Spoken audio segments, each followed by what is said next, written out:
Buenos días, ¿cómo están? Les estamos dando la bienvenida a una nueva semana aquí en Panorama Informativo junto a Yamila Silva. Vamos a estar acompañándolos hasta las 9 de la mañana. Yami, ¿cómo estás? Muy bien, May. Viste que uno después de un fin de semana largo parece que pasó un montón de tiempo, pero en realidad no. ¿Vos cómo estás? Bien, bien. Un poco cansado porque anduve paseando, pero bien, bien. Ya habrá tiempo de recuperación, recién hablábamos de eso. Cansancio de paseo. Exacto, bien. Exacto, pero divino, un poco más de calorcito que acá, que hoy tenemos 12 grados y 1/10. Se podría decir que está, por lo menos la sensación térmica bastante más baja.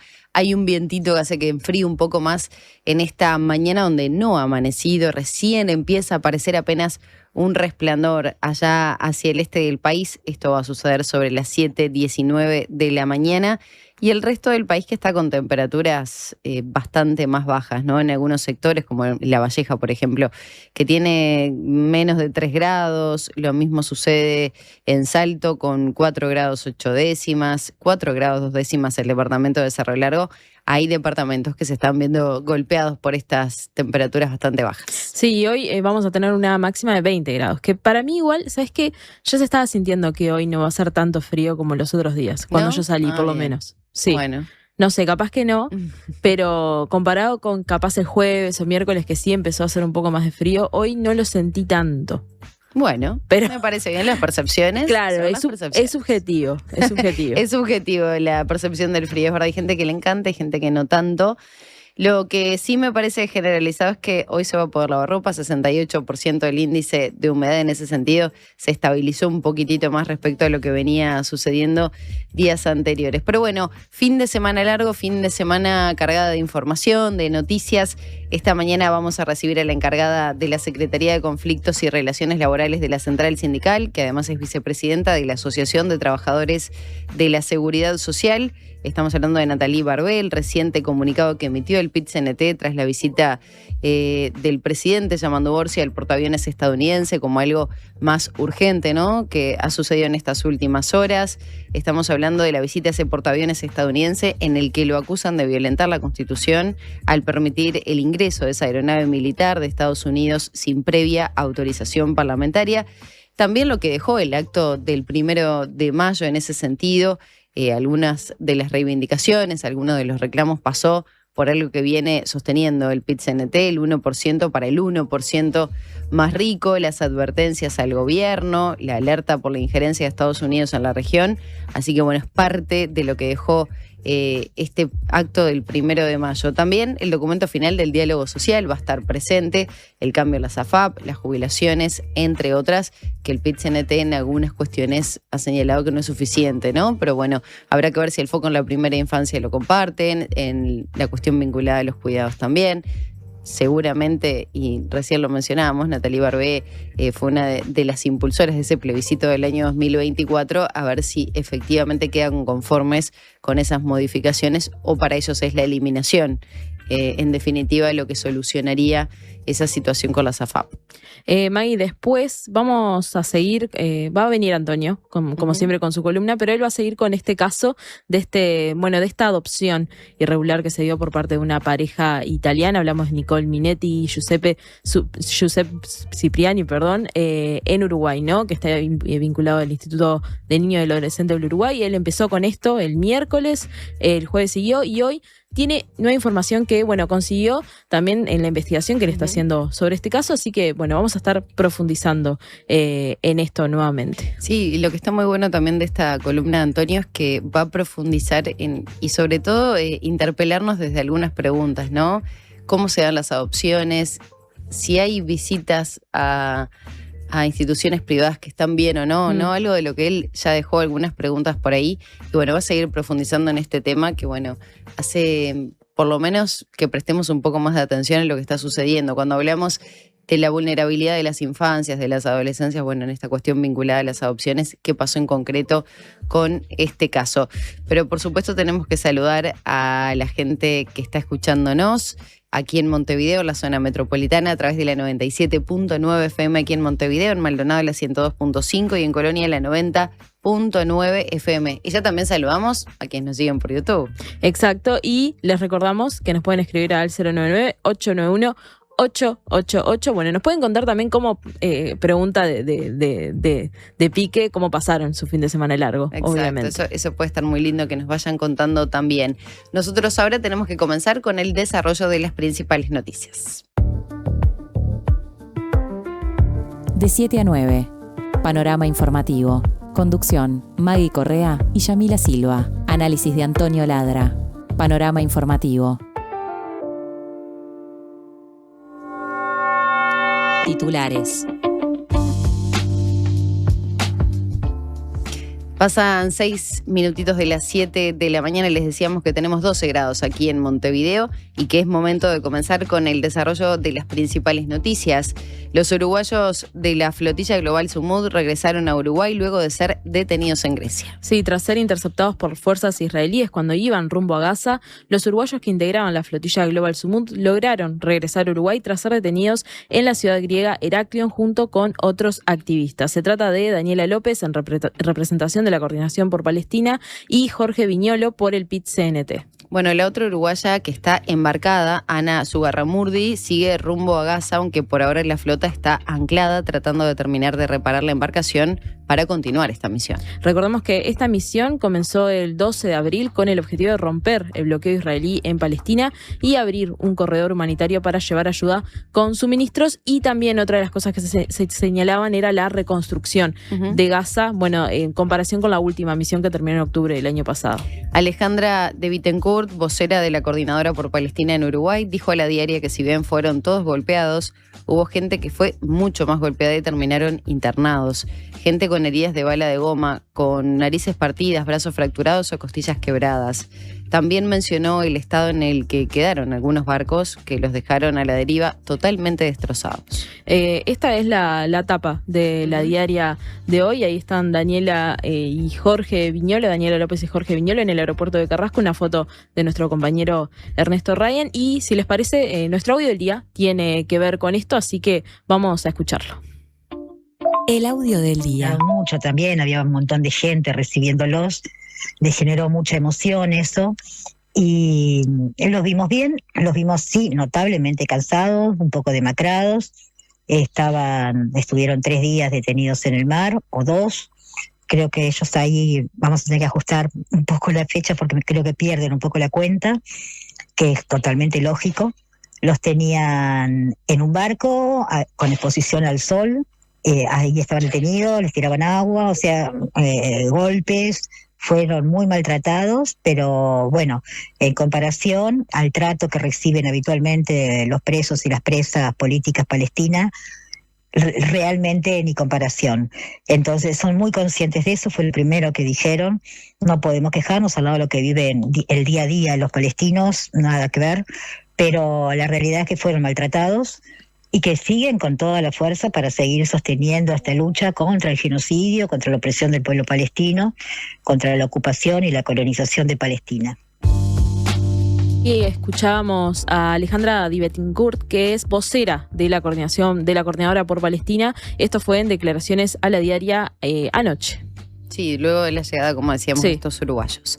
Vamos con otras novedades. El PIT-CNT acusa a Orsi de violentar la Constitución al permitir el ingreso de portaaviones de Estados Unidos sin autorización parlamentaria, como les mencionábamos recién, que era parte de la charla que vamos a tener seguramente con Natalie Barbé. El secretariado ejecutivo del PIT-CNT emitió un comunicado en rechazo al accionar del presidente de Yamandu Orsi con relación al portaaviones estadounidense que ingresó al territorio uruguayo. El portaaviones es el USS Nimitz, con capacidad para alrededor de 6.000 personas, y Orsi fue trasladado a él en una aeronave estadounidense. Sí, en ese sentido, la central sindical cuestiona que Orsi violentó la Constitución al no solicitar la autorización al Parlamento para el ingreso de la aeronave, ya que la Carta Magna establece que es competencia de la Asamblea General permitir o prohibir que entren tropas extranjeras en el territorio de la República, determinando para el primer caso el tiempo en que deban salir de él.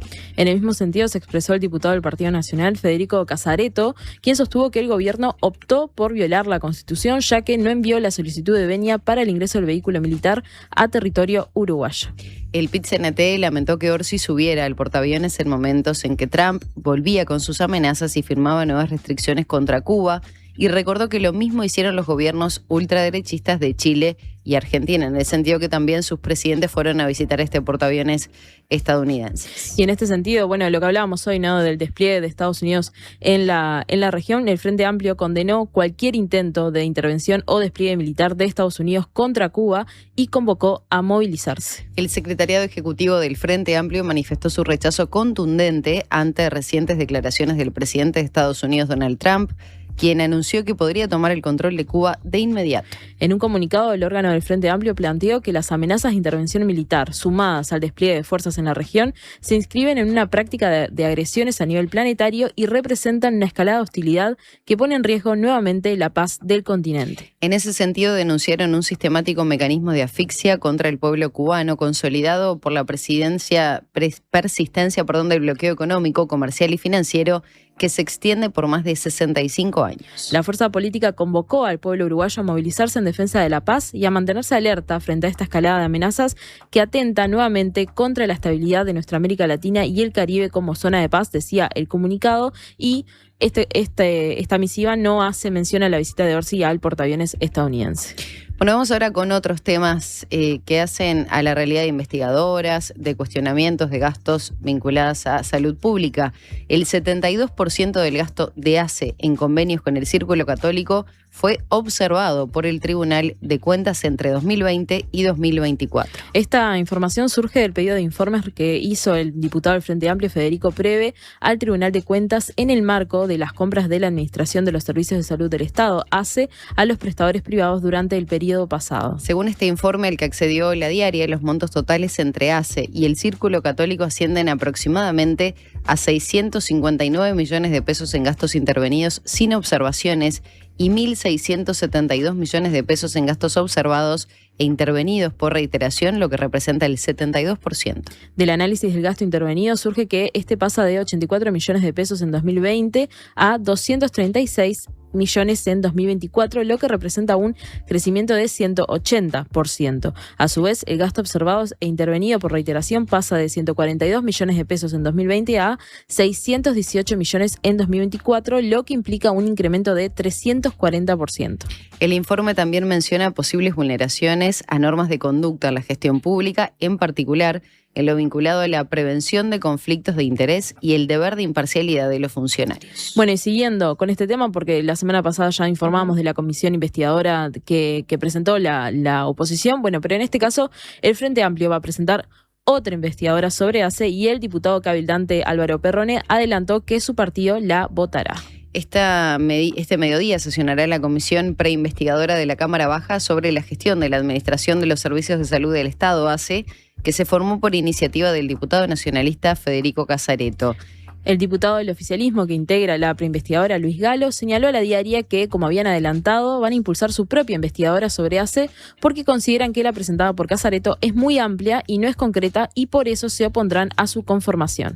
Galo adelantó que la investigadora que va a presentar el oficialismo será concreta sobre 3 o 4 temas y específicamente enfocada en el periodo pasado, que fue cuando se hicieron las compras más grandes de ACE, porque entre 2022 y 2024 se triplicaron las compras, fundamentalmente hacia 2 instituciones, el Círculo Católico y el CASMU. El diputado cabildante Álvaro Perrone confirmó a La Diaria que su partido votará a las 2 investigadoras sobre ACE porque apoyan todas las investigadoras, pero advirtió que lo conveniente sería que alcanzaran un acuerdo para conformar una sola comisión. Y acá un apunte, esto sucedió algo similar con la comisión investigadora de Cardama, que también hubo 2 iniciativas de comisión tanto en la oposición como en el Frente Amplio y lo que se definió finalmente fue hacer una comisión en la Asamblea General, que bueno, es la que está sesionando ahora, ¿no? Y que es bicameral.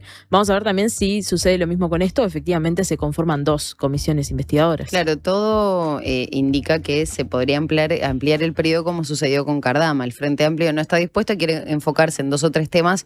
Con Cardama lo que pasó es que se venían haciendo gestiones desde antes de 2020 para tener las patrulleras oceánicas. Por eso también era recabar la mayor cantidad de información, porque además Cardama aparecía como un jugador estratégico a lo largo de los años, no solo en el periodo pasado.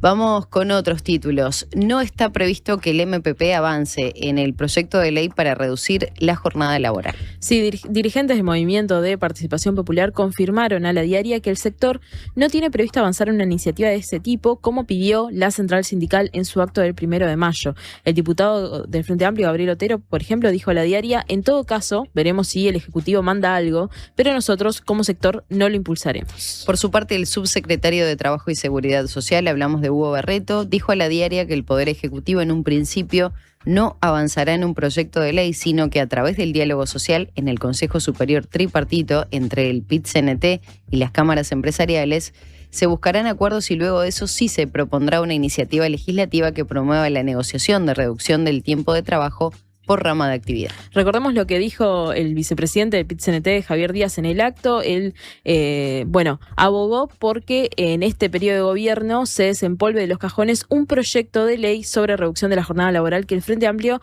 presentó en junio de 2023 en el periodo anterior, y bueno, fue una iniciativa de legisladores del Movimiento de Participación Popular. Vamos con otras novedades. Denuncian irregularidades, maltrato y falta de recursos en centro de breve estadía, hablamos, para mujeres víctimas de violencia. La Institución Nacional de Derechos Humanos tiene a estudio desde mediados de abril una denuncia presentada por Carolina Martirena, ex coordinadora de la Casa de Breve Estadía, por ejercicio de violencia institucional y trato inhumano, cruel y degradante por parte de la Fundación CREAR. Sí, la denuncia ante la Institución Nacional de Derechos Humanos no se limita a aspectos laborales, sino que enumera lo que califica como una serie de irregularidades que sucedieron en el centro antes de su llegada. Su relato coincide con el de trabajadores y ex trabajadores del centro consultados por La Diaria, que prefirieron mantener en reserva su identidad. Por ejemplo, el 19 de marzo, un niño de 5 años fue asistido tras recibir el día anterior lo que denunció como una descarga eléctrica por parte de una educadora del centro, que a los pocos días del episodio fue desvinculada. Otro caso involucró a un bebé de 7 meses que presentó intoxicación con tranquilizantes, y el caso fue denunciado en febrero por el equipo técnico del juzgado de familia. La Fundación reconoce que este episodio sucedió y señala que derivó en la institucionalización del niño en el Instituto del Niño y Adolescente del Uruguay, hablamos del INAU.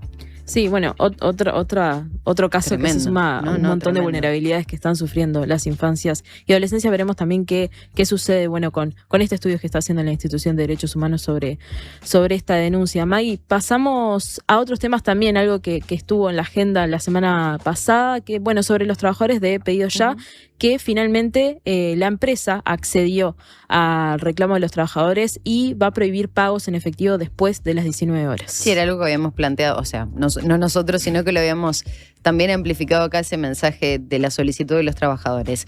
Tras una semana de intensas movilizaciones del sindicato de repartidores que implicó una reunión con el ministro del Interior, Carlos Negro, la empresa envió un comunicado en el que informa que no se aceptará más efectivo después de las 19 horas. La eliminación del pago en efectivo fue uno de los puntos reclamados por el sindicato en el marco de las movilizaciones generadas por el asesinato de 2 trabajadores de la empresa. Sí, otro de los comunicados internos de la empresa enviado en los últimos días fue un llamado general a descargar la aplicación 911, esto para aumentar la velocidad de la respuesta de la policía en caso de emergencias. El sindicato también reclama la delimitación de zonas rojas para mejorar la seguridad de los trabajadores del sector. Seguimos en temas laborales porque el Poder Ejecutivo propone asignar 10% de los cupos de Uruguay Impulsa a personas en situación de calle. El Poder Ejecutivo envió al Parlamento un proyecto de ley para renovar el programa Uruguay Impulsa, que en este periodo sustituyó al programa Oportunidad Laboral, comúnmente conocido como los jornales solidarios, que tanta polémica desató, que iba a ser, recuerden, se creó en pandemia, iba a ser por un tiempo limitado, luego se extendió por la necesidad que había también, más allá que siempre se cuestionó lo magro de esos salarios, ¿no? Pero bueno, era un aporte más para aquellas personas que realmente necesitaban. En la exposición de motivos del proyecto se señala que en el marco de la primera Estrategia Nacional sobre Situación de Calle elaborada por el Ministerio de Desarrollo Social, se resalta que la dificultad para acceder al empleo formal constituye un factor central en muchas de las trayectorias de las personas en situación de calle. Para traducirlo un poco a números, esta propuesta de asignar 10% a personas en situación de calle, hablamos de los cupos, supone unos 550 puestos de trabajo y el MIDES se ha fijado como meta la creación de 2.000 puestos de trabajo para esa población. Esto, bueno, de los jornales solidarios se hacían muchos puestos de trabajo en las intendencias, ¿no? Exacto. Así que, bueno, siguiendo un poco en temas de intendencia, pero desde otro lado y yendo hacia la intendencia de Montevideo particularmente, renunció el gerente de compras de la intendencia de Montevideo, Gustavo Cabrera. Sí, Cabrera pertenece al Partido Comunista, se había desempeñado como gerente de compras entre 2010 y 2020. En el periodo de Carolina Cose en la intendencia pasó a dirigir el Departamento de Desarrollo Económico y al asumir la actual administración retornó a la gerencia de compras, pero pasó a depender de la Dirección de Recursos Financieros, que está a cargo de Laura Tavares. Según informó El País, entre Tavares y Cabrera se dieron discusiones de trabajo, aunque desde la intendencia les restaron importancia y aclararon que no se le pidió la renuncia al jerarca. Entrevistada por La Diaria a comienzos de este año, Tavares señaló que la transformación de la gerencia de compras en división buscó jerarquizar el área para conocer cómo compra la intendencia, dónde están los puntos flacos en esa área de la gestión y empezar a trabajar sobre eso. En la resolución de la comuna por la que se aceptó su renuncia se esgrimieron razones de índole personal. Vamos con otras novedades porque Ganadería profundizó las acciones de prevención y vigilancia ante residuos químicos no permitidos en productos de origen animal. La cartera sostiene que el mantenimiento del país como proveedor de alimentos a los diferentes mercados requiere de una estrategia a nivel nacional que incluye la implementación de medidas de prevención y vigilancia en lo referente a la utilización de medicamentos veterinarios y acciones frente a la detección de plaguicidas y contaminantes ambientales. Según señalaron, la presencia de estos químicos puede traer aparejada la destrucción de la mercadería y consigo una importante pérdida económica tanto para el productor como para el país. En ese sentido, se había expresado días atrás el ministro de Ganadería, Agricultura y Pesca, Alfredo Frati, al anunciar nuevas sanciones por la exportación de carne contaminada en la Comisión de Ganadería de la Cámara de Senadores. En esa instancia, Frati dijo que la situación es mucho más grave de lo que la gente piensa y advirtió que ante la detección de contenedores con residuos químicos nos pueden cortar los mercados. Bueno, todo esto en medio de la puesta en marcha de lo que hace a, por ejemplo, ese acuerdo Unión Europea-Mercosur, que en esta primera etapa entró en vigencia el pasado 1 de mayo. Internacionales.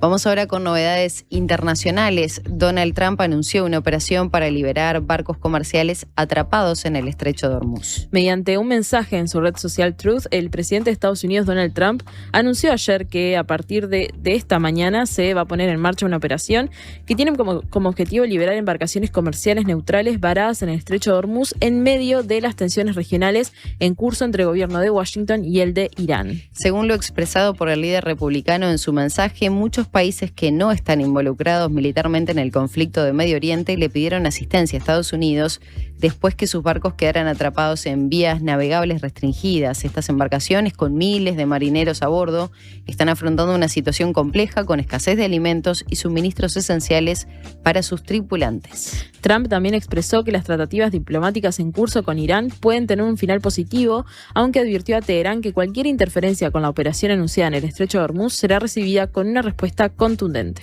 Israel mantiene detenidos a 2 activistas de la flotilla humanitaria. Sí, el Ministerio de Asuntos Exteriores de España exigió mediante un comunicado la liberación inmediata de Saif Abu Keshek, un ciudadano español de origen palestino que, según afirma, se encuentra detenido ilegalmente por Israel tras la interceptación de la flotilla Global Sumud, que tiene la intención de llegar al territorio palestino de la Franja de Gaza, horas después de que un tribunal israelí decidiera prorrogar su detención 2 días más. Bueno, sí, Abu Keshek y el brasileño Thiago Ávila, el otro detenido, comparecieron ayer ante un tribunal de la ciudad israelí de Ashkelon, situada sobre las costas del mar Mediterráneo, muy cerca de la frontera norte de Gaza, días después de que las fuerzas israelíes interceptaran en aguas internacionales, frente a las costas de Grecia, al menos 22 embarcaciones de la flotilla que intentaban romper el bloqueo marítimo israelí del devastado territorio palestino para entregar ayuda humanitaria. Casi la totalidad de los 175 activistas con tripulantes de 70 países fueron trasladados a Grecia y desde allí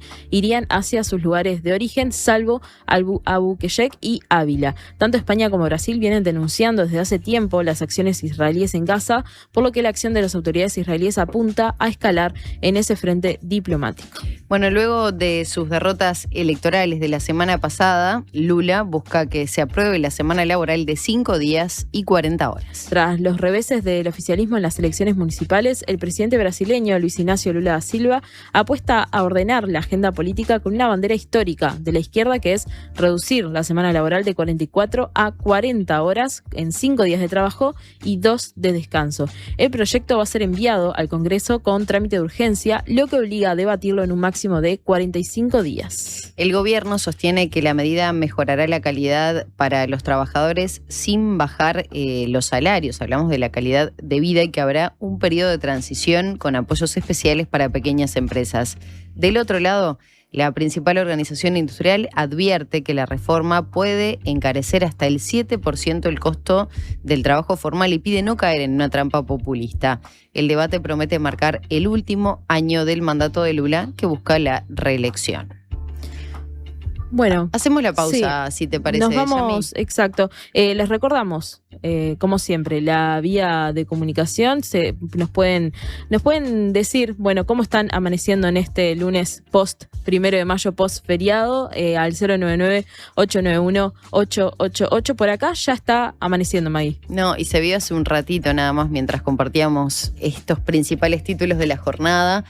Un cielo tan espectacular con unas tonalidades de naranja, añil, rosa, rojo, bueno, no sé, imponente, parecía que estaba prendido fuego. Me lo perdí. Sí, estabas de espalda a ese cielo espectacular, pero bueno, ahora ya un poco más claro. Sí, un tono precioso también en el cielo de la capital. Ese juego siempre decimos que hacen las nubes con las luces a esta hora de la mañana, cuando bajamos los 12 grados. Estamos en 11,9 décimas, 65% la humedad, jornada que se espera que la máxima sea de 19 grados, libre de precipitaciones, pero algo nuboso. Hacemos la pausa y ya volvemos.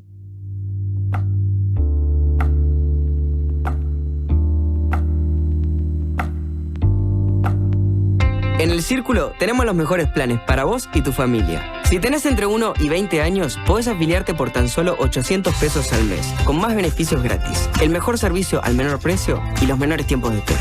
Elegí cambiar ahora a la mutualista con el índice de satisfacción más alto y con la red de atención más grande del país, con 5 sanatorios y 50 policlínicos. Afiliate llamando al 1870 o en circulocatólico.com.uy.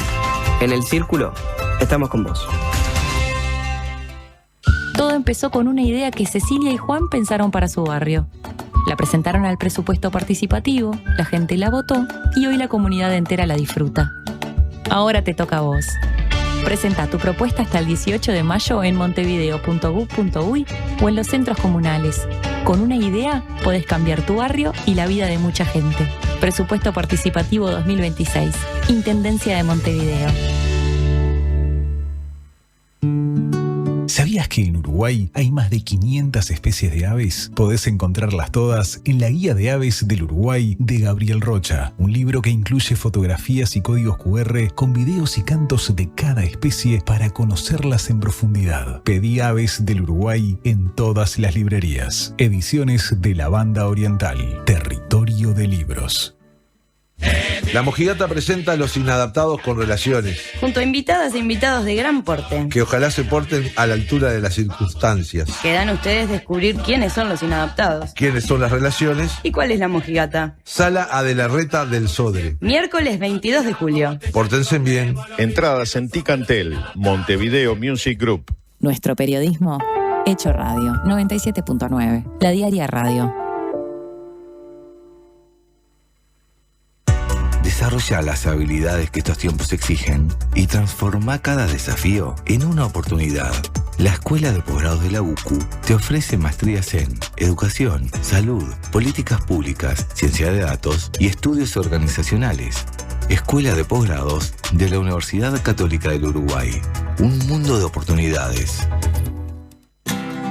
En Antel, el futuro lo hacemos junto a quienes impulsan el país. Por eso, acompañamos a las empresas con soluciones seguras en nuestro data center. Y también junto a quienes cuidan el planeta. Por eso, trabajamos en la recolección de residuos electrónicos. Porque el futuro se hace juntos. Antel, el futuro lo creamos juntos. ¿Qué es mejor? ¿La hamburguesa o el choripán? ¿La Rambla o el parque? nosotros no sabemos. Lo que sí sabemos es que para cobrar tu sueldo, mejor en tu banco. Es mejor porque abrís tu cuenta 100% online y porque tenés la nueva tarjeta internacional Bro Recompensa Mastercard Débito. También es mejor porque tenés adelanto de sueldo sin intereses. Y es mejor porque tenés la seguridad y confianza de siempre en el banco de siempre. Abrí tu cuenta sueldo a través de eBrow. Te lo repito, tu sueldo mejor en tu banco. Banco República, nuestro banco país. Infórmese sobre la garantía de depósitos en su institución de intermediación financiera o en www.copap.org.uy o vía infocopap@copap.org.uy. Y que te acuerdes que yo te quiero aunque no quieras quedar, aunque me pidas toda libertad, y que te excuses con el curso del mar, aunque te llenes las rutinas. Que te acuerdes que en mi secreto está tu nombre, que sí, aunque no diga quiero para mí. Casa, familia, tú conmigo, creo creer que puede ser. Me estás tironeando, yo lo sé, me dolerá. Me río un rato, pero a veces duele. Me estás tironeando, yo lo sé. Me va a doler.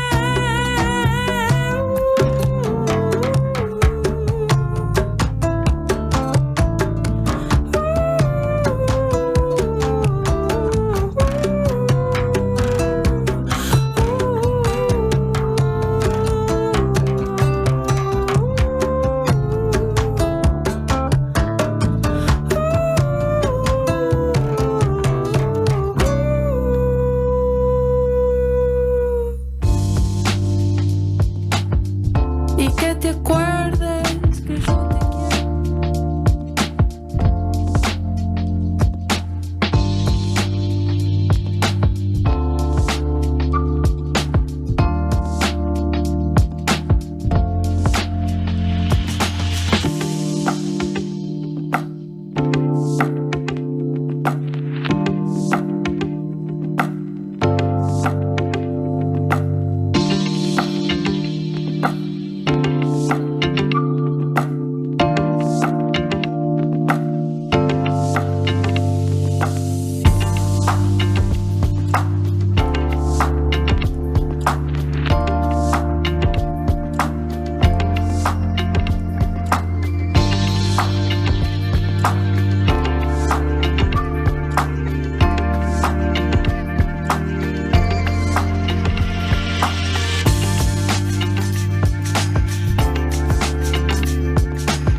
Son las 7 de la mañana con 33 minutos. Seguimos adelante en Panorama Informativo cuando tenemos menos de 12 grados, como les decíamos, bajó apenas la temperatura y ya quienes nos están siguiendo por YouTube seguramente la vean acompañándome aquí en la mesa, Natalie Barbé, que es la encargada de la Secretaría de Conflictos y Relaciones Laborales de la Central Sindical, además de vicepresidenta de la Asociación de Trabajadores de la Seguridad Social. Hay muchos temas para abordar, algunos de ellos lo mencionábamos, ¿no? Lo que se ha dado recientemente con el comunicado que emitió el PIT-CNT respecto a la visita del presidente Orsi al portaaviones estadounidense, lo acusan de violentar la Constitución. Por otro lado, lo que dejó el acto del 1 de mayo con algunos reclamos que ya se podrían decir son históricos, como el 1% más rico, el impuesto para el 1% más rico, las advertencias y la alerta por la injerencia de Estados Unidos en la región, son algunos de los temas que vamos a abordar a partir de este momento. Bienvenida, Barbé. Hola, buenos días.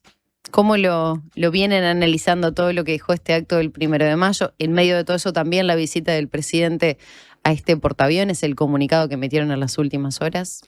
En realidad la visita nos sorprendió mucho porque justamente creo que si estamos como población marcando una posición antiimperialista, justamente visitar un portaaviones, que todos sabemos que es para nosotros es un símbolo de muerte, ¿no? El portaaviones ha sido toda la vida el símbolo justamente del traslado de los aviones a la guerra. Y en este contexto nos pareció algo totalmente inoportuno, ¿no? Que el presidente tiene la posibilidad de negarse a ese tipo de actos o a ese tipo de invitaciones. ¿Le encuentran alguna explicación del por qué? No. realmente un sentido real, menos como presidente, porque ni siquiera lo puede hacer a modo personal. Una vez que asume como presidente, todas las acciones que haga las hace representando al Estado. Entonces fue bastante complejo. La verdad que nos sorprendió mucho esa visita. ¿Pudieron dialogar, hablar con algún referente del gobierno, hacer algún tipo de consulta? No, en realidad nosotros nos comunicamos inmediatamente como secretariado ejecutivo justamente para emitir nuestra opinión sobre ese acto. No va a haber llamados tampoco de consulta, No lo hemos definido todavía. Fue todo muy sobre la marcha. Fue inmediatamente después del acto del 1 de mayo. No lo hemos definido. Lo que sí definimos inmediatamente por la postura que venimos teniendo como PIT-CNT. Justamente el 1 de mayo se marcó como un acto antiimperialista y creemos que esto es todo lo contrario. Más con las palabras que dijo, quien lo invitó, de que se iba a empezar a trabajar con Uruguay, que se podía trabajar después de esto. Nos parece que son mensajes bastante complejos para la situación mundial y principalmente la situación que estamos viviendo en América Latina. Hay un avance imperialista tanto en Cuba, en Venezuela. Estamos viendo cómo nos abren cada vez más bases militares cercanas. Entonces, ante todo esto, ese mensaje nos parece totalmente complejo y peligroso también. Vamos a lo que dejó el acto del 1 de mayo y que sea un escenario político nacional e internacional también bien complejo. ¿Cuáles vienen detectando son esas señales de alarma? Más allá de las reivindicaciones, algunas las mencioné, se hablaba, y ya se viene hablando desde hace muchos años, el grabar al 1% más rico con ese 1%, la reducción de la jornada laboral, algunos aspectos vinculados a la seguridad social. Bueno, ¿cómo se viene trabajando en esa línea y cómo toma el PIT-CNT en este contexto? El contexto es complejo a nivel justamente lo que representamos nosotros los trabajadores por la situación que yo también denunciaba en el discurso de la cantidad de empresas que están cerrando. Tenemos un montón de uruguayos desempleados o en el subsidio por desempleo. Son empresas que de repente desaparecen de un segundo al otro sin pagar ningún tipo de salario ni ningún tipo de adeudo y son 300, 400 trabajadores a subsidio por desempleo. A eso se le suma, que habíamos vivido una reforma en la seguridad social, del cual nosotros estuvimos totalmente opuestos, porque reafirmaba lo que era la privatización en la seguridad social y recortaba muchos derechos jubilatorios, siempre bajo la misma premisa. O sea, la premisa para realizar las reformas en este país es no nacen niños, tenemos demasiada población adulta y jubilados, y en realidad el problema más grande que tiene nuestra seguridad social, justamente, que también lo denunciábamos, eran las exoneraciones que se dan justamente. Hay poco, por un lado decimos, tenemos poco recaudo porque no nacen niños, no hay trabajadores en edad laboral como para recaudar. Pero por otro lado, gran parte de esa recaudación sale de la seguridad social para invertirse en negocios que no tienen que ver con la seguridad social, que es justamente lo que representa la FAP. Esa reforma lo que hizo fue fomentar aún más e incrementar con la obligatoriedad la afiliación a este sistema. Atravesamos un diálogo social donde hubo algún tipo de avance, pero los 3 puntos que nosotros llevábamos no se completaron al 100%. ¿Podemos recordar cuáles son? Es la edad jubilatoria a los 60 años, que si bien aquí se contempló, pero no de la manera que ustedes querían. Y porque se habla de menores ingresos y mayores ingresos. Todavía no sabemos cuál va a ser el número que va a marcar cuáles son los menores ingresos y cuáles son los mayores. Porque recordemos que los parlamentarios que emiten este tipo de leyes capaz ganan 400.000 pesos, pero para ellos 50.000, 60.000 pesos es un sueldo muy alto. Y si te marcan esa franja, deja una gran cantidad de la población que si bien se va a poder jubilar a los 60 años, como se marca un incentivo negativo, la tasa jubilatoria va a ser tan baja que obviamente las personas no se van a poder jubilar a esa edad. Van a tener que seguir trabajando. Y nuestro reclamo era principalmente por el tema de que vivimos en un país donde después de los 50 años es muy difícil conseguir trabajo. Entonces el alargar la edad jubilatoria solamente para recaudar lo vemos totalmente opuesto a no reviso las exoneraciones que estoy haciendo de estas empresas que de repente... Teníamos el ejemplo que yo puse de la tabacalera en Florida. 10 años en zona franca, con aportes a la seguridad social totalmente exonerados, con impuestos. 10 años explotando, de un momento al otro desaparecieron. Ahí tiene que volver nuevamente el Estado a brindar subsidios, brindar los créditos laborales. No se les pide nada a cambio. Y hoy por hoy nosotros estamos en desacuerdo en que no haya contralor de esas exoneraciones. Si tú necesitas recaudar más y asumís que no tenés la brecha de trabajadores necesario como para recaudar, no te puedes dar el lujo de exoneraciones, hay que rever las exoneraciones que estás dando y principalmente hay que ver la inequidad de aportes que tenemos entre lo que son las empresas y los trabajadores. Ahora, Barbé, es una eterna discusión, ¿no? Que se da traigo empresas que se instalen en nuestro país, le doy exoneraciones, pero generan fuentes de trabajo, o habría que seleccionar a quienes se exoneran efectivamente. En realidad ¿Cuál podemos es el seguir principal planteo? Porque hablamos constantemente de desempleo también, y muchas de esas exoneraciones han generado, ¿no?, más puestos de trabajo. Nosotros no estamos en desacuerdo en que se brinden las exoneraciones para que se brinden puestos de trabajo. Sí tiene que haber un contralor. Porque si yo te exonero los aportes laborales para que tú tengas una plantilla de 300 trabajadores, pero al año la bajás a 100, tiene que tener un impacto. Tiene que haber algún tipo de intercambio, de que algo a cambio tengas que asegurar algún tipo de contrato al tener no solamente aportes patronales, estamos hablando que tienen subsidiado los servicios esenciales que no lo tiene la mayoría de la población, tienen exonerados impuestos, cuando no tienes exonerado lo pueden regular a través de los gastos.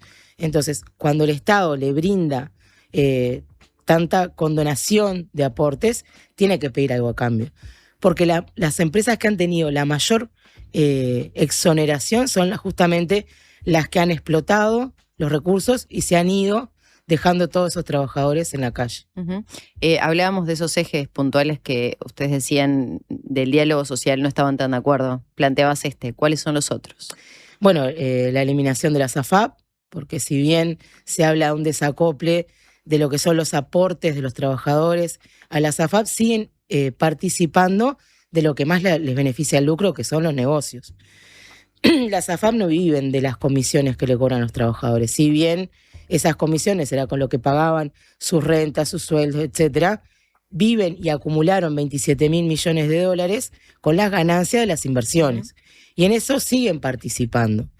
Si bien va a ser más abierto porque la licitación puede participar cualquier otra empresa, siguen participando de ese tipo de negocio. Y además, nosotros estábamos marcando totalmente la disolución o la eliminación del ahorro individual. El ahorro individual le sirve solamente a 27.000 trabajadores en este país. Y sin embargo genera un perjuicio ese ahorro individual en la jubilación de todos los demás. Entonces, el que lo tenga el Estado, si bien le va a bajar las comisiones a los trabajadores, sigue marcando esa brecha del ahorro individual contra el solidario. Tenemos que tener bien claro que nuestra seguridad social se sustenta de los aportes de los trabajadores. Es con lo que se pagan las asignaciones familiares, subsidio de desempleo, etc. El ahorro individual contrasta totalmente contra eso, porque se sale de ese cúmulo de solidaridad intergeneracional y pasa a lo que es mi ahorro individual, cuando cualquier trabajador, que es al que realmente le sirve, que son quienes ganan más de 260.000 pesos, puede generar su ahorro individual en otro. Por ejemplo, el Banco de Seguro del Estado brinda un seguro de ahorro donde vos podés incrementar tu jubilación, sin tener el impacto hacia quienes menos ganan, que este ahorro individual les ha hecho tener una jubilación mucho menor a la que tendrían si no existiera. Ahora Barbé, ¿cómo le explica a la ciudadanía este planteo del PIT-CNT de la eliminación de las AFAP, que sigue vigente y sigue presente en los reclamos, cuando ya hubo un plebiscito que descartó esa posibilidad?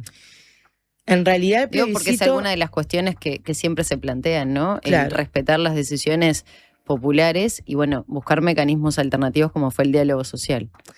En realidad, el plebiscito, si hubieran quedado los 3 puntos en la Constitución, si se hubiera ganado el plebiscito, sí no se podrían emitir leyes que fueran en contra de lo que se laudó.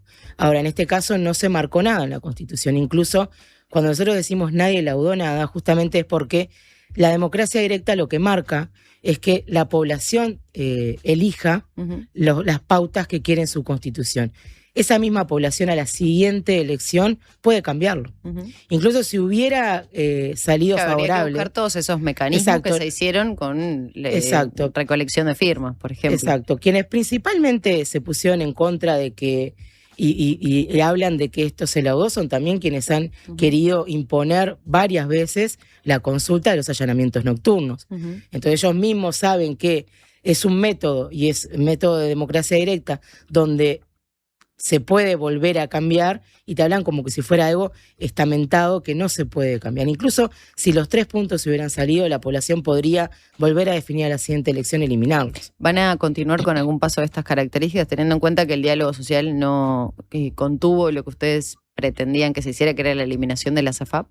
Sí, nosotros lo que marcamos justamente el 1 de mayo, que vamos a seguir con esta lucha, por ejemplo, la eliminación de la SAFAP. ¿Pero a través de qué mecanismo? Todavía, bueno, va a haber movilizaciones, no hemos marcado un mecanismo, no hemos hablado si vamos a volver a hacer un plebiscito, por ejemplo. Todavía no lo hemos laudado porque venimos de que terminó el plebiscito, pasamos al diálogo social, recién ahora estamos viendo los resultados. ¿Pero no se descarta esa posibilidad? No, nosotros nunca descartamos ningún tipo de medida de lucha.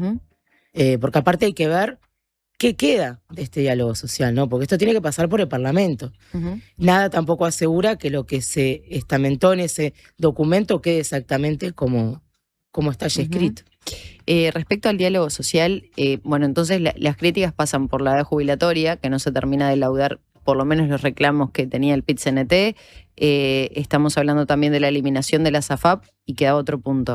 Y queda otro punto, que si bien lo que habla el diálogo es que con el complemento solidario se aumentarían las jubilaciones mínimas, no se contemplan las pensiones. Nosotros en nuestra intención de 3 puntos hablábamos de equiparar también las pensiones, lo que son vejez e invalidez. Hoy por hoy una persona que tiene una discapacidad, una madre que tiene un hijo con discapacidad, cobra una pensión de 17.000 pesos. Nosotros hablábamos de igualarla al salario mínimo nacional porque se entiende que el salario mínimo nacional es el monto mínimo para que una persona pueda sobrevivir. Ni siquiera estamos hablando de dispersión, etcétera. Estamos hablando para que cubra sus necesidades básicas. Le quiero consultar porque sé que tenemos el tiempo bastante limitado. ¿Cree que hay que dar en este periodo la discusión de las cajas paraestatales? Y se lo consulto porque todos estos temas hacen a la realidad, ¿no?, de lo que tiene que ver con la seguridad social en definitiva. ¿O es un tema que debería quedar para más adelante?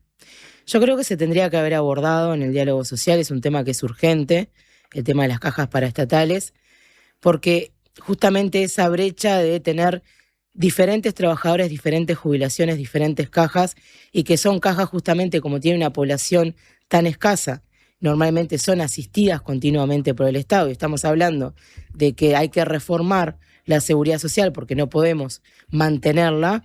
Sin embargo, estamos luego subsidiando con millones de dólares cajas que se mantienen estancas y apartadas de lo que es la generalidad por un tema de beneficios especiales para esas jubilaciones. Hay cajas que el propio trabajador no puede soportar el aporte que tienen. Y todos sabemos que hay muchos profesionales que el pagar la caja profesional se les hace cuesta arriba por lo que ganan justamente por su profesión. Nosotros siempre vamos a apuntar a que sea una única caja para toda la población, que todos aportemos hacia la misma caja, que todos tengamos los mismos beneficios y de esa forma se elimina todo esto de tener mejores jubilaciones pero al costo de ser subsidiados continuamente. Le quiero consultar por otro tema, pero que también hace a una discusión que viene teniendo el PIT-CNT desde hace mucho tiempo, y es que ayer el MPP dio a conocer que no va a avanzar en el proyecto que se presentó justamente para reducir la jornada laboral, y desde el Poder Ejecutivo hay intención de hacerla. ¿Cómo cayó esto dentro del PIT-CNT, o por lo menos si ha podido dialogar con alguno de sus compañeros respecto a esta decisión? En realidad, a nosotros nos interesa lo que diga el Poder Ejecutivo, que es quien puede emitir las leyes justamente para poder avanzar con esta reducción de la jornada laboral. No desconocemos que el MPP es uno de los representantes más fuertes dentro de lo que es el Frente Amplio y que emite muchas veces las políticas también de este gobierno.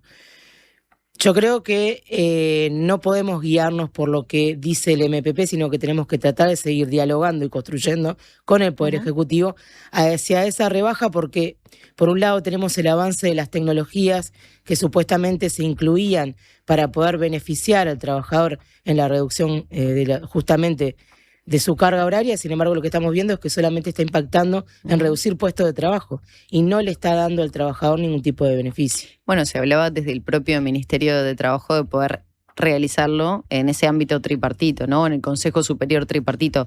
¿Esa es una de las vías posibles? Sí, por supuesto.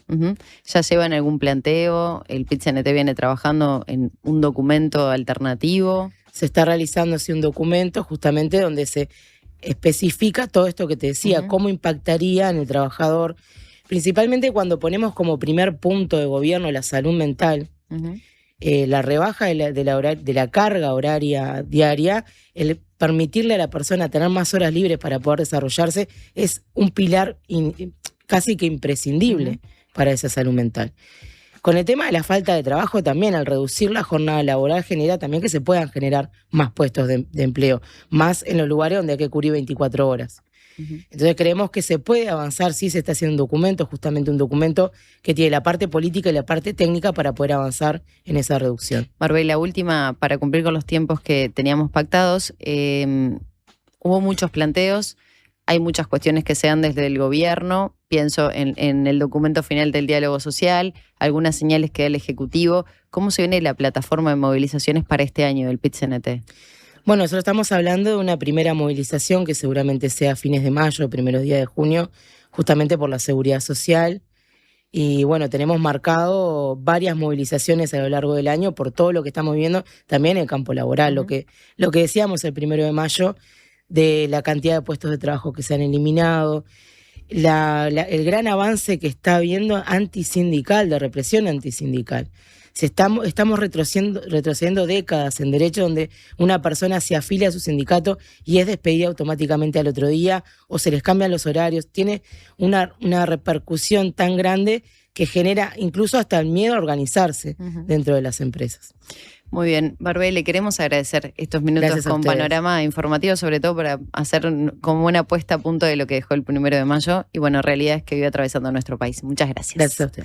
Cerramos por aquí la entrevista con Nathalie Barbé, encargada de la Secretaría de Conflictos y Relaciones Laborales de la Central Sindical y vicepresidenta de la Asociación de Trabajadores de la Seguridad Social. Hacemos una pausa y seguimos con más aquí en Panorama Informativo. En Habitat resolvé todas tus gestiones. En nuestros más de 520 locales de todo el país. Y también desde nuestras aplicaciones. Más información en habitat.com.uy. Dale, decile. Mamá. En Tigo, sabemos que un buen día siempre trae una buena sorpresa. Por eso, en este Día de la Madre, regálale un Samsung Galaxy A16 con un plan de 100 GB desde 950 pesos por mes para que disfrute de red y cobertura a donde vaya y esté siempre conectado. Encontralo en todas nuestras tiendas o en tigo.com.uy. Tigo, lo bueno pasa contigo. Gracias por escucharme. Muchas gracias por explicarme. Gracias por toda la ayuda. Estas son palabras recientes de nuestros pacientes, pero los agradecidos somos nosotros, porque tu elección nos hace superarnos cada vez más y ser la mutualista con los mejores profesionales del país. En mayo, si tu número de cédula termina en 5, venía un nuevo CASMU. Afiliate en nuestros locales, en la web o a través del 1444. CASMU, estamos para cuidarte. Consulte las condiciones. Cobertura total de asistencia médica. La Diaria Radio, 97.9. Las estafas digitales son cada vez más frecuentes y pueden ser difíciles de detectar porque parecen reales. Prende la lamparita. Desde UTE nunca vamos a pedir contraseñas, códigos o números de tarjeta. Si te llaman, escriben o mandan links dudosos, corta, no sigas la corriente. Verifica siempre a través de los canales oficiales. Informate más en ute.com.uy. Homeopatía Olivencia, idóneos en elaboración de fórmulas homeopáticas y florales. Logra el bienestar físico y emocional de forma natural. Olivencia te escucha. Comunicate al 099-471074 o visita nuestra web olivencia.com.uy. Presenta Tigo, red y cobertura a donde vayas. Lo bueno pasa contigo. Deportes.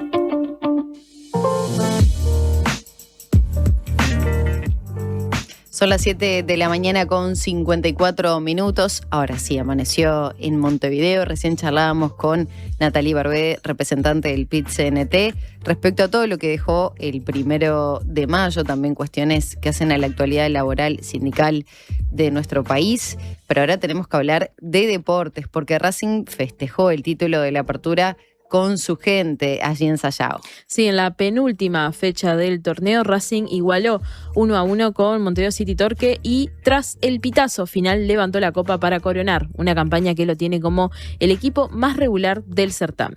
El partido se abrió con gol de Martín Ferreira para la Escuelita, que festejó en su partido 100 con la casaca verde y blanca. Sin embargo, Torque reaccionó y llegó al empate a través de Nahuel da Silva. El resultado no alteró el desenlace. Racing ya había asegurado el título la fecha anterior y celebró ante su gente que había agotado las entradas en la previa. En una campaña sólida de Racing, la consagración tiene además un valor histórico porque es el primer título de su historia en primera división. Sí, algunos hinchas de Racing ayer mostraban que se habían quedado sin entradas en el Parque Roberto, así que bueno, vieron desde afuera esta consagración de Racing. Pero vamos con Albion, que ahondó la crisis de Nacional al ganarle en el Centenario. Albion le ganó 3-2 a Nacional en el Estadio Centenario y está tercero en el Apertura y cada vez más lejos de la zona roja del descenso. Otro monumental partido de Álvaro López y un cerco defensivo férreo en la segunda mitad fueron las claves del triunfo. El tricolor presentó un equipo con varios cambios y pagó caros los errores defensivos en el arranque frente a un Albion ordenado y eficaz. El equipo pionero se puso rápido en ventaja con un penal de Álvaro López y tras una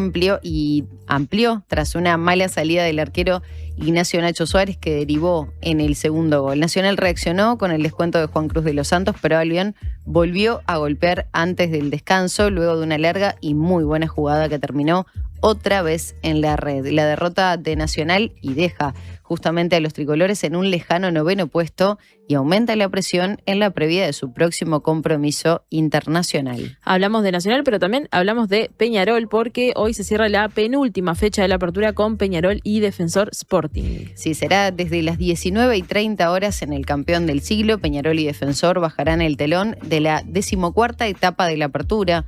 Con el título resuelto en manos de Racing, lo principal en este partido es sumar para la tabla anual. Además, para Peñarol servirá como preparación para el trascendental choque del próximo jueves ante Platense por Copa Libertadores. El grueso de la fecha dejó muy buenas victorias, destacándose la goleada de Liverpool 3-0 ante Danubio con tantos de Federico Martínez, Ramiro de Gregorio y Facundo Barceló, así como la remontada de Juventud 2-1 sobre Wanderers en el Parque Artigas.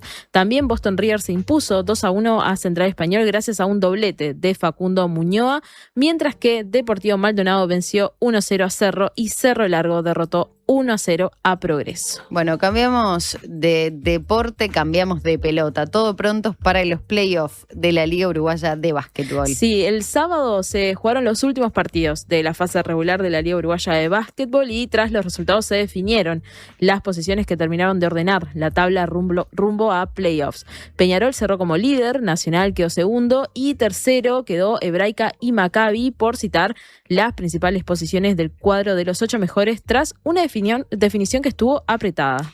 Los cruces de cuartos de final quedaron definidos. Peñarol enfrentará a Urunday Universitario, Malvin se medirá con Sporting, Nacional irá ante Biguá y Maccabi frente a Aguada. Las series de cuartos de final son al mejor de 5 encuentros con ventaja de localía para el mejor ubicado. Habrá doble jornada con el juego de primera hora a las 7:15, y el segundo a las 21:45. Bueno, cerramos el capítulo deportivo y abrimos nuevamente el informativo desde otro ámbito, en este caso el de las noticias que llegan desde algunos departamentos de nuestro país, en este caso desde Colonia. Sí, porque ahí se hizo el acto por el 1 de mayo, donde se marcó preocupación por el desempleo y hubo también, como hay en estos actos, siempre reclamos, ¿no? Exacto, en un contexto departamental marcado por el aumento de la desocupación y el deterioro de la actividad económica tras el cierre de varias empresas, entre ellas las metalúrgicas Yasaki y Clasains, y la incertidumbre que afecta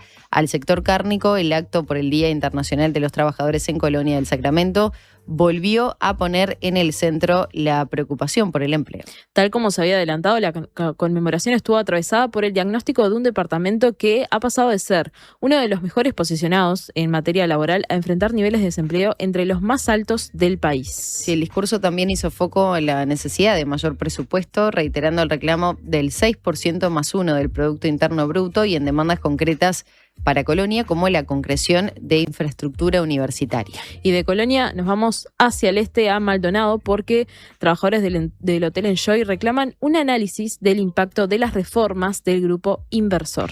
Bueno, el comienzo de las reformas anunciadas por el grupo brasileño JHSF, nuevo dueño del hotel y también Casino Enjoy Punta del Este, tiene en vilo al núcleo del Sindicato Único Hotelero y Gastronómico del Uruguay en el resort, ya que en una reunión con el referente de Recursos Humanos se enteraron de los primeros envíos a seguro de paro para trabajadores eventuales. Sí, Fabricio Terzay, que es vocero del sindicato, dijo a La Diaria que no se informó con exactitud cuántos serán ni en qué áreas se desempeñan, pero estiman que en principio la medida recaerá sobre unas 30 mucamas. Desde el sindicato advierten que más allá de los anuncios de continuidad laboral, existe incertidumbre sobre cómo afectarán las modificaciones a las condiciones de trabajo y a la estabilidad de los puestos. En ese marco, solicitan instancias formales de diálogo y evaluaciones concretas sobre el alcance de las reformas para evitar eventuales perjuicios en un sector clave del empleo en Maldonado.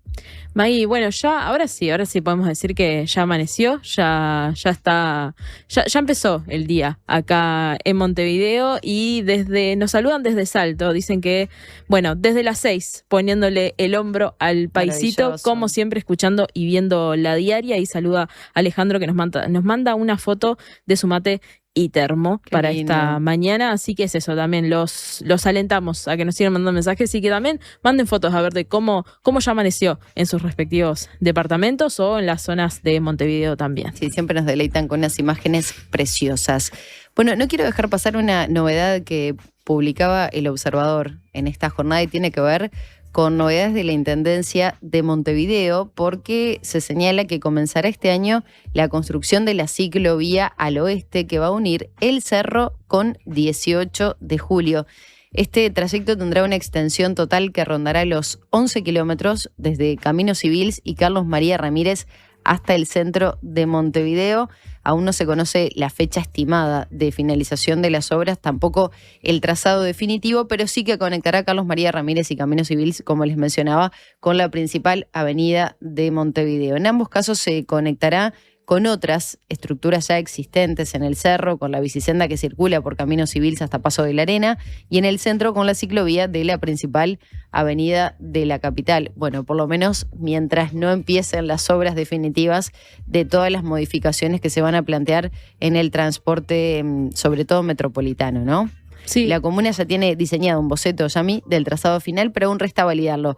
El trayecto tendrá una extensión total que va a rondar los 11 kilómetros. Sí, esto es el primer proyecto que esto señala el observador, que hace Mario Vergara con respecto a las ciclovías. Bueno, recordemos que en la administración de Carolina Cosa se hizo la ciclovía 18 de julio tan controvertida en su momento, y la de la Rambla también. Entonces, bueno, una de las cosas que se señala es que el objetivo de la Intendencia de Vergara es pasar de 78 kilómetros actuales de infraestructuras a 100 kilómetros para el final del periodo. Esto en marzo, cuando el Departamento de Movilidad compareció ante la Junta Departamental por el Presupuesto, la responsable del área de planificación de movilidad, Patricia Abreu, fue consultada justamente por esta ciclovía y dijo que su trazado va a combinar muchas situaciones. Y dijo, todavía no sabemos cuánto nos va a costar porque se combinan muchas situaciones, ir por un pavimento bueno, ir por vereda, en algunos lugares ir por veredas que tienen mucha diferencia de nivel y hay que salvarla, entonces no tenemos un número cerrado, dijo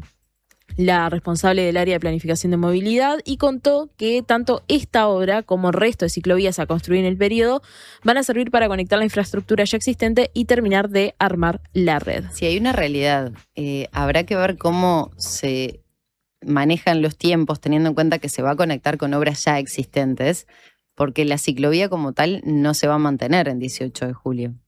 Bueno, no, sí, efectivamente. El tema es, si ya la hacen previendo conectarla a esta ciclovía, qué tan polémica fue en sus inicios, ¿no? Teniendo en cuenta que ya se hablaba de un proyecto de reforma de la movilidad, desde la Intendencia se entendió que era pertinente y urgente poder realizarla para aquellas personas que circulaban por la avenida 18 de Julio. Sin embargo, bueno, ahora está esto latente, ¿no? Ya hay un proyecto, ya hay avances respecto a lo que es el plan de movilidad metropolitana y sobre todo el transporte que afectan a Boulevard Artigas, Avenida Italia, pero también a 18 de Julio. Sí, porque recordemos eso de la reforma que presentó Mario Vergara hace, ya no recuerdo si un mes o 2 meses ya. Marzo, ahí va, ya hace 2 meses, que le presentó al presidente Yamandu Orsi para sustituir esta propuesta de construir un túnel para que circulen los ómnibus. Bueno, lo que consiste es en 2 carriles para ómnibus en 18 de Julio en el medio, los carriles para autos, y sobre la vereda estaría la ciclovía. Que recuerdo que eso, cuando se estaba haciendo la ciclovía, era uno también de un poco las críticas o reclamos de colectivos. La Fundación Gonchi, por ejemplo. Ahí va, por ejemplo, sí. Recuerdo que había otros más que decían, bueno, ¿por qué la ciclovía va por el medio y no va por sobre la vereda? ¿No? Una de las explicaciones que se divide por, quiero que se entienda, vulnerabilidad de cada uno de quienes circulan en diferentes medios, ¿no? Quienes son peatones, quienes circulan en bicimotos. Bueno, hay un despliegue que ya se tiene, va del centro hacia afuera, los vehículos más pesados, los autos particulares hacia afuera, hasta que quedan al lado de los peatones los ciclistas, ¿no? Sí. Por eso, la mayoría de las ciclovías van pegadas a la vereda. Sí, y ahí hay otra cosa que a mí me gustaría ver qué va a suceder cuando se haga esta reforma, porque, bueno, quienes han pasado por 18 de Julio, por la ciclovía, cuando la ciclovía llega a 18 y G, donde está el Barfacal, hay que doblar, sí, hay que desviarse, y ahí la ciclovía continúa por San José. Que la verdad, y acá obviamente a título personal, es un poco a veces complicado, porque bueno, capaz que tenés que venir hasta Ciudad Vieja y tenés que bajar hasta San José para meterte, es un poco extraño. Entonces también me gustaría ver, bueno, ¿qué va a suceder con eso? Si es que se va a desviar la circunvalación de Plaza Independencia. Claro, me gustaría. Sería más útil. Por ahí. Y también nos pueden decir, aprovecho esta instancia para los ciclistas que nos escuchan, a ver qué opinan sobre esto también, ¿no? Es que mucha gente seguramente o se levanta de mañana a hacer un poco de ejercicio, sale a andar en bicicleta, nos va escuchando por la 97.9 o a través de YouTube, pero también aquellos que lo usan como un medio de transporte. Sí, exacto. Vos lo usás como un medio de transporte. Exactamente. Sí, también por acá tenemos una compañera, Juli, que no sé qué opina, lo hablaremos después, a ver si está de acuerdo con la ciclovía por el costado, que nos haga así con el dedo o no. Bueno, sí, dice que sí. que está de acuerdo. Sí. Vamos a ver, ¿cuánta gente también está? Sí, Yami, quiero recordar que en noviembre pasado, y esto también lo trae cuenta del Observador, el director de movilidad, Germán Benítez, había dado pistas sobre cuáles podrían ser otras obras para esta red en referencia a las ciclovías, y se señalaba que había proyectos que se estaban evaluando sobre Boulevard Artigas, pero en la parte que va desde el Obelisco hacia la Rambla, en Boulevard Valle Ordóñez, expropios en un tramo de unos 6 kilómetros, en la calle Coronel Raíz y en la calle José Pedro Varela. En esos 2 casos van a ser de entre 1.300 y 1.600 metros. Era lo que se había señalado en aquel entonces por parte de este jerarca de la comuna. Un tema que, por supuesto, siempre genera atención. También para aquellos que no la utilizan, pero sí es parte del ecosistema que tenemos a nivel de la movilidad en Montevideo. Así que también es pertinente tener en cuenta cómo se van a realizar estas obras. ¿Nosotros tenemos que hacer la pausa? Tenemos que hacer, sí, una brevísima pausa porque ahí ya está nuestro compañero, nuestro columnista Antonio Ladra en este estudio, como decíamos hoy, para seguir profundizando en este caso de esta adopción por parte de Giuseppe Cipriani y Nicole Minetti, de este niño uruguayo. Así que bueno, vamos a ver qué novedades trae Antonio, porque también trae unas cosas nuevas que él estuvo recabando. Sí, sobre todo preguntas que no tendemos a hacer, ¿no? ¿Cómo se dan las adopciones en nuestro país? ¿Cómo funcionan los sistemas? ¿Cómo funciona el INAU? ¿A qué lugares puede llevar de paseo a esos niños o no? Las fechas también, cómo son coincidentes, que Antonio hace un orden cronológico muy interesante, así que los invito a quedarse allí del otro lado, que es necesario poder escuchar estas reflexiones. 8 de la mañana, 9 minutos, hacemos la pausa y ya volvemos. Presentó Tigo, red y cobertura a donde vayas. Lo bueno pasa contigo. Si cuando pensás en el futuro sentís que tu voz interior deja de hablarte normal y empieza a hablarte de una forma extraña, particular, utilizando un lenguaje excéntrico y un tono exacerbado, mientras escuchan sonidos de efectos especiales y música dramática. Es porque te estás haciendo demasiado la película.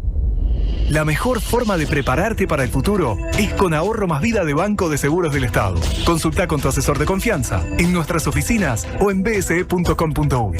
En Vida BSE podés confiar toda tu vida. Fundación SECOM te invita a ser parte de Tejidos del Corazón. Trae tus agujas y juntos tejeremos para que los niños que más lo necesitan tengan un invierno más abrigado. Te esperamos el domingo 31 de mayo de 10 a 16 horas en Shopping Tres Cruces, Sala de Espera Goes. Organiza Fundación SECOM con el apoyo de Shopping Tres Cruces.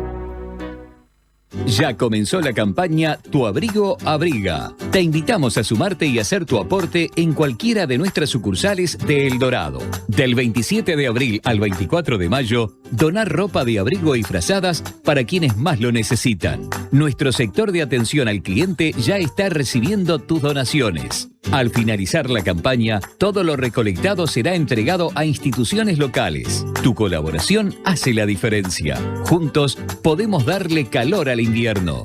El Dorado, iniciativa social. Una conversación informada. La Diaria Radio 97.9.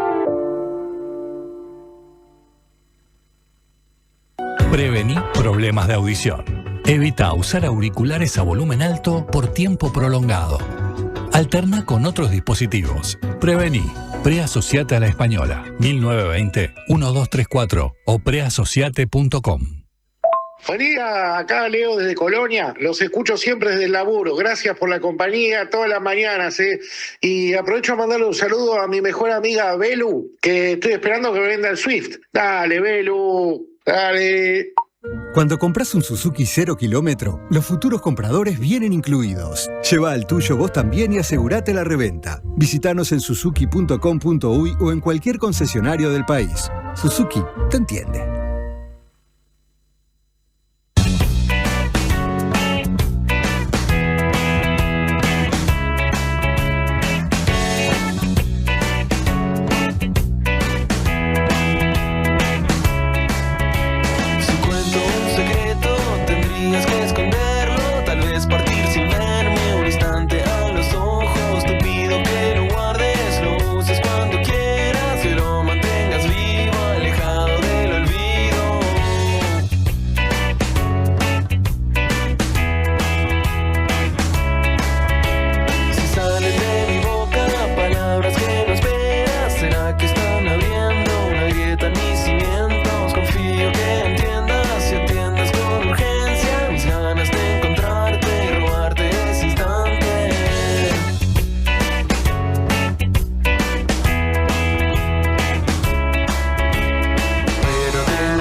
Confesar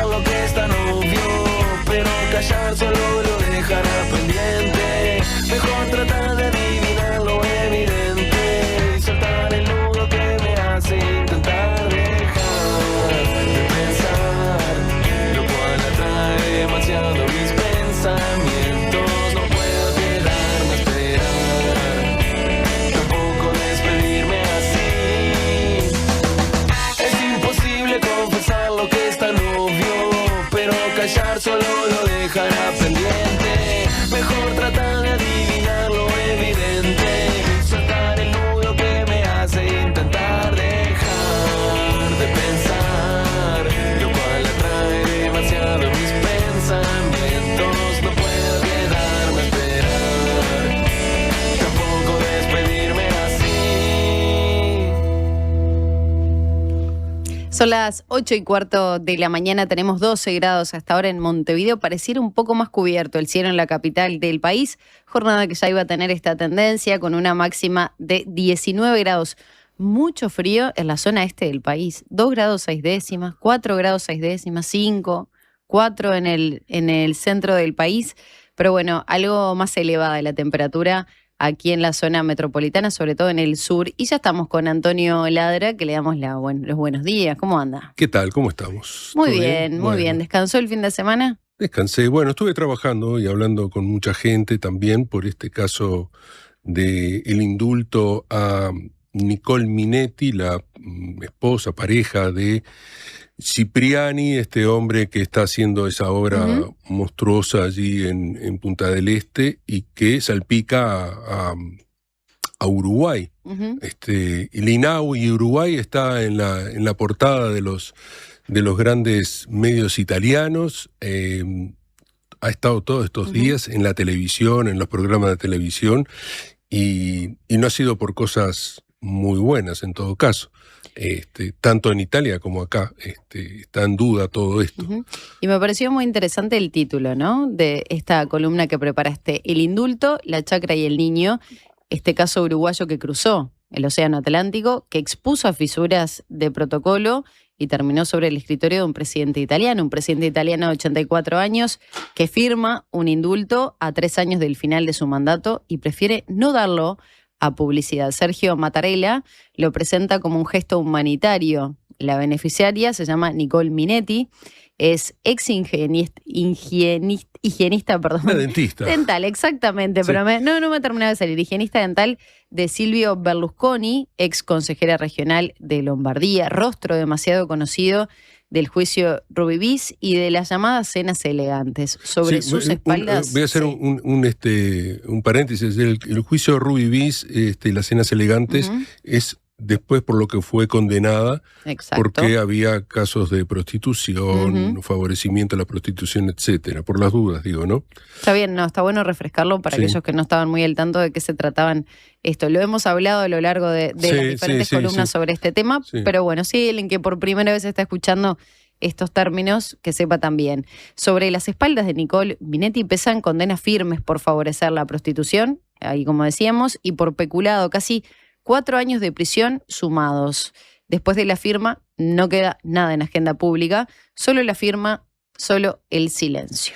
Sí, y para sostener esa gracia, ese indulto, los abogados de Minetti construyeron un relato a medida de la compasión.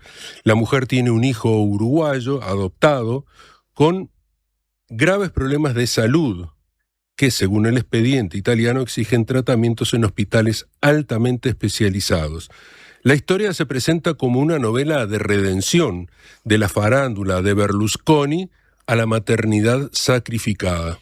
Bueno, si este indulto se firma el 18 de febrero de este año y queda guardado en un cajón. Recién se hace público el 11 de abril, cuando un diario italiano, Il Fatto Quotidiano, hace lo que el sistema político italiano no hizo, que fue empezar a chequear quién es el niño, cómo llegó a manos de Minetti, qué hay de cierto en esa supuesta imposibilidad de tratarlo en Italia, y ante estas preguntas la historia se ensancha y el foco salta de Roma a nada más ni nada menos que el departamento de Maldonado, acá en nuestro país. Sí, porque el niño nació a finales del año 2017 en una familia muy pobre del departamento de Maldonado.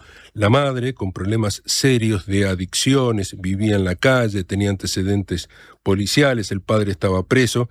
En enero de 2018, la justicia uruguaya decide ingresarlo al sistema de protección del INAU como último recurso, pero con un mandato expreso del juzgado: trabajar para reconstruir el vínculo con la familia biológica. La consigna es una consigna técnica que está en los protocolos. El ingreso a un hogar es una medida temporal y reparadora. no un destino. Es una historia que acá en Uruguay conocemos demasiado bien, la de un gurí que pasa a depender del Estado en una trama de informes, hogares, visitas, turnos, burocracia en todo caso. Sí, en paralelo, sobre otro escenario, se mueve un protagonista distinto. Hablamos de Giuseppe Cipriani, este empresario, este magnate italiano, sobrino del cofundador del mítico Harris Bar de Venecia, dueño de hoteles de lujo entre Nueva York e Ibiza, promotor del Cipriani Resort Residence and Casino que se levanta sobre la Rambla de la Brava, en la zona del viejo San Rafael de Punta del Este. En ese sentido, Cipriani tiene además otra propiedad mucho más íntima, la chacra Gin Tonic en La Barra, que Antonio también la recordaba en columnas pasadas. Esta chacra se abre como espacio de voluntariado para niños del INAU, con donaciones, con visitas y fotos de por medio. En ese flujo de menores que entran y salen los fines de semana, aparece este niño que años después será el argumento central de un indulto presidencial firmado en Roma. Y aquí, con esto, se abre una pregunta de fondo, y no es una pregunta menor. ¿Cuál es el protocolo del INAU para habilitar a una persona o a una institución como espacio de voluntariado? Se piden antecedentes judiciales, se piden antecedentes penales, policiales. ¿Educadores del organismo acompañan a los chicos durante estas salidas? ¿Hay tiempos definidos de horarios pautados, actividades permitidas, lugares acordados? Estas preguntas, Maggie, están en el pedido de informes que hizo la diputada Graciela Barrera, la primera legisladora en tener la sensibilidad de poner el ojo en este tema, y no con una mirada político-partidaria. Hay que aclarar esto porque enseguida dicen que acá hay una mirada partidaria o política, sino una mirada humanitaria y con dudas legítimas. Si las respuestas a estas preguntas no son claras, entonces esa chacra, Gin Tonic, pasa a ser otra cosa. Exacto, y la mirada conviene ampliarla, porque el problema no se reduce a adopciones únicamente. El hogar del INAU en Maldonado, donde el niño estaba alojado, también queda interpelado.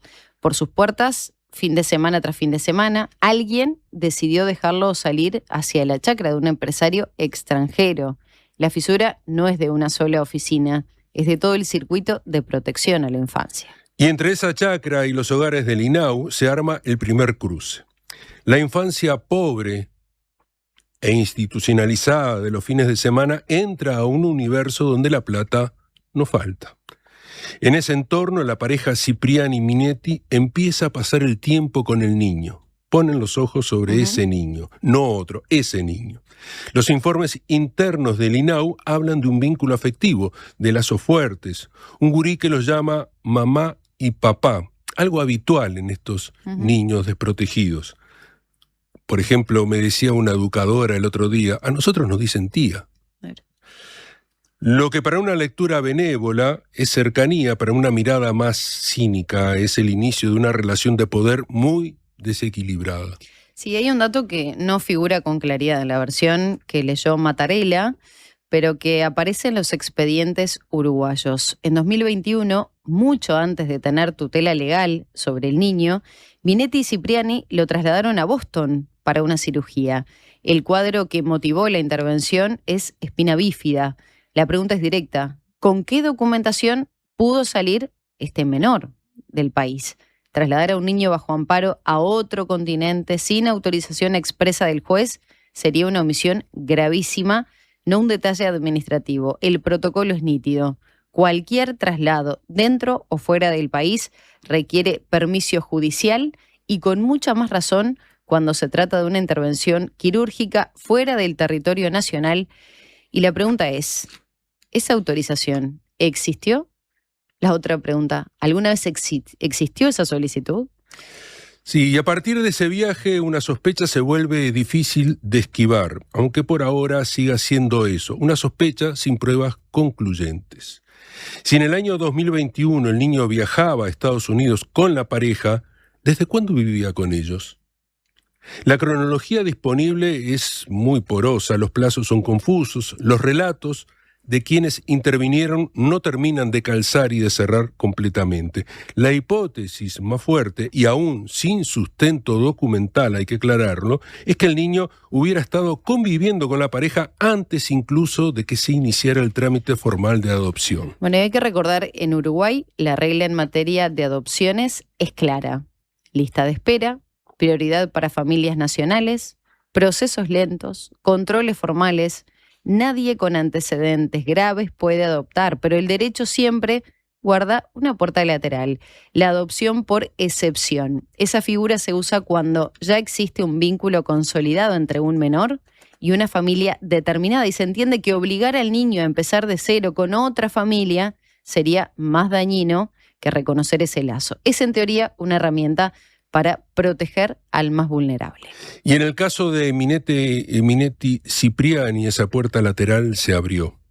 En el año 2021 iniciaron el trámite de adopción plena, que en Uruguay implica la pérdida definitiva de la patria potestad biológica. Conviene aclararlo. No estamos frente a una conquista, ni a una pelea entre familias, ni a un acto de desposesión. Es el camino que recorre toda adopción plena en Uruguay en casi cualquier país. Lo ganaron finalmente en febrero del año 2023, 15 de febrero del año 2023. Antonio, ya Sí. vamos a seguir. Quiero dejar apenas 3 puntitos suspensivos para retomar luego de la pausa. Claro. ¿En qué está? Hasta ahora llegamos hasta acá. Hasta cómo se febrero viene del año dando- 2023. Exacto, para conocer todo lo que siguió después y seguir preguntándonos un montón de cosas que también Graciela Barrera lo viene haciendo desde el Parlamento. Son las 8 de la mañana con 26 minutos, hacemos la pausa y retomamos este tema. Ya volvemos. En Habitat resolvé todas tus gestiones. En nuestros más de 520 locales de todo el país. Y también desde nuestras aplicaciones. Más información en habitat.com.uy. La salud visual es un derecho. En Óptica Guzmán te ofrecemos precios populares y productos de calidad. Tenemos descuentos para afiliados a todos los sindicatos. Seguinos en Guzmán Óptica. Visítanos en Colonia 1457 bis, casi Barrio Zamorín, en la parada del ómnibus. Óptica Guzmán. Vení a ver. Ya comenzó la campaña Tu Abrigo Abriga. Te invitamos a sumarte y hacer tu aporte en cualquiera de nuestras sucursales de El Dorado. Del 27 de abril al 24 de mayo, donar ropa de abrigo y frazadas para quienes más lo necesitan. Nuestro sector de atención al cliente ya está recibiendo tus donaciones. Al finalizar la campaña, todo lo recolectado será entregado a instituciones locales. Tu colaboración hace la diferencia. Juntos podemos darle calor al invierno. El Dorado, iniciativa social.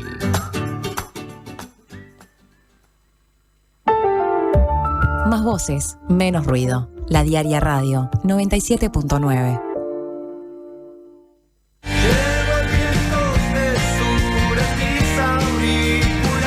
Caro en vivo en la trastienda. Suena la música del bar. Acompañado por su banda e invitados especiales, presentará canciones de su nuevo álbum Milonga de Quirón, junto a los clásicos de su repertorio y versiones inéditas. No voy a caer jamás. Viernes 15 de mayo, 21 horas, en la Trastienda Montevideo. Un show imperdible de una de las voces más personales e imprescindibles de la música uruguaya contemporánea. Entradas disponibles en Passline y en todas las redes de cobranza del país. Invita Bizarro. Tenemos una buena noticia. Si tu cédula termina en 5, podés afiliarte a Médica Uruguaya a través de FONASA. Elegir Médica Uruguaya es optar por un sistema de salud que evoluciona con tecnología y un equipo médico de primer nivel comprometido con la salud de los uruguayos. La salud que avanza es uruguaya. Médica Uruguaya. Por más información, comunicate al 2487-4950.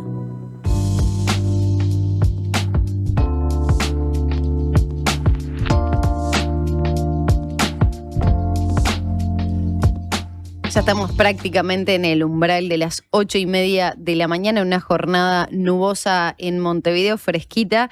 Y en la previa a la pausa veníamos hablando de este caso de la adopción de un niño en el departamento de Maldonado, de este caso de Minetti Cipriani, y sobre todo lo que había sucedido, ese camino que ganaron en febrero del año 2023. Antonio. Sí, en el año 2023 consiguen la adopción plena, pero surge algunas cosas que llaman la atención, porque hay una familia uruguaya de Pan de Azúcar, Julio y Lady, que señalan ahora que mantuvieron contacto con ellos durante más de un año. Con el niño. Con el niño, ¿no? Exacto. Durante más de un año, en lo que parece haber sido un proceso clásico de integración. O sea, el relato de Julio y Lady es totalmente opuesto a lo que se está planteando ahora en este momento. Incluso llegaron a festejar un cumpleaños del niño, llegaron a pasar unas navidades con el niño y la pareja uruguaya dice, un día nos llaman por teléfono y nos avisan que el niño ya no está disponible. Se lo llevaron unos extranjeros por Como teléfono. Si fuera un objeto, ¿no? No. Ya no está disponible. Le ofrecen otro. Se fue. Sí, le ofrecen otro, le dicen, bueno, te podemos ofrecer otro. En esa pareja, Lady era funcionaria de una empresa tercerizada del INAU, a la cual ella renuncia para poder hacer esta adopción de la manera más transparente posible, pero bueno, ocurre esto. Ahora Pero empiezan... sin incumplir ningún requisito de los que se piden por parte de nada. Y aparte surgen algunas otras cosas ahora diciendo, no se los dio porque Julio aparentemente no habría cumplido con el aporte a su ex esposa por la manutención de su otro hijo o dos hijos que tenía con otra pareja. Pero eso no está adjunto a ningún expediente ni nada. O sea, todo dimes y diretes, pero documentación aparentemente no aparece, ¿no? Entonces, ¿de Julio y de Lady hay alguna documentación que figure que ellos se habían iniciado el trámite? bueno, ahora hay una investigación administrativa dentro del INAU para determinar si efectivamente esto ocurrió o no. Entonces, empieza a haber otra narrativa respecto del niño, ¿no? Y hay preguntas de protocolo que conviene poner sobre la mesa, Maggie.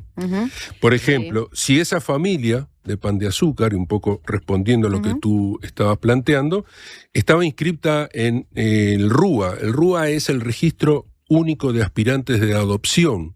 Es algo que no se puede evadir. Tienen que estar allí. ¿Cómo habría tomado contacto o cómo había tomado contacto con el niño? ¿Dónde se encontraban con él? Si Julio y Lady no estaban en el RUA, ya no se trata de una sola familia que quedó fuera del registro. Serían dos familias por fuera del circuito formal. O sea, la familia Cipriani Minetti y la familia de Julio y Lady, en todo caso. Entonces el caso pasa a ser el retrato del grado de discrecionalidad con que se manejan las adopciones por excepción en el departamento. De hecho, las adopciones por excepción, que es cuando los niños tienen alguna problemática referida a la salud, siempre es por excepción de parte del juez. El juez puede tomar esa decisión. Entonces, Antonio, ahí empieza a haber esas preguntas. Y me quedo con esta cuestión vinculada a la salud, porque es esta pareja también de Pan de Azúcar que sostiene que el niño tenía dificultades, pero no el cuadro extremo que aparecerá después en la versión italiana, ¿no? Sí. Es más, nosotros tenemos, yo pude ver una revista que se llama Chi. Es una revista del grupo Mondadori, del grupo Berlusconi, que entonces empieza a ser llamativo también, donde se hace un extenso informe sobre Minetti diciendo de las fiestas o del glamour a ser una madre ejemplar. Y aparece el niño con ella caminando por un parque con un perro gigante de la mano, con una pelota en la mano el niño, y otro dato, el niño estaba estaba aprendiendo a jugar al tenis. Quiere decir que la otra duda que surge de todo esto es si efectivamente la enfermedad que tenía el niño era tan grave como se estaba planteando. De hecho, yo estoy investigando y hablando con gente sobre qué significa, qué es la espina bífida, y efectivamente hay diferentes grados. Claro. No todos es igual.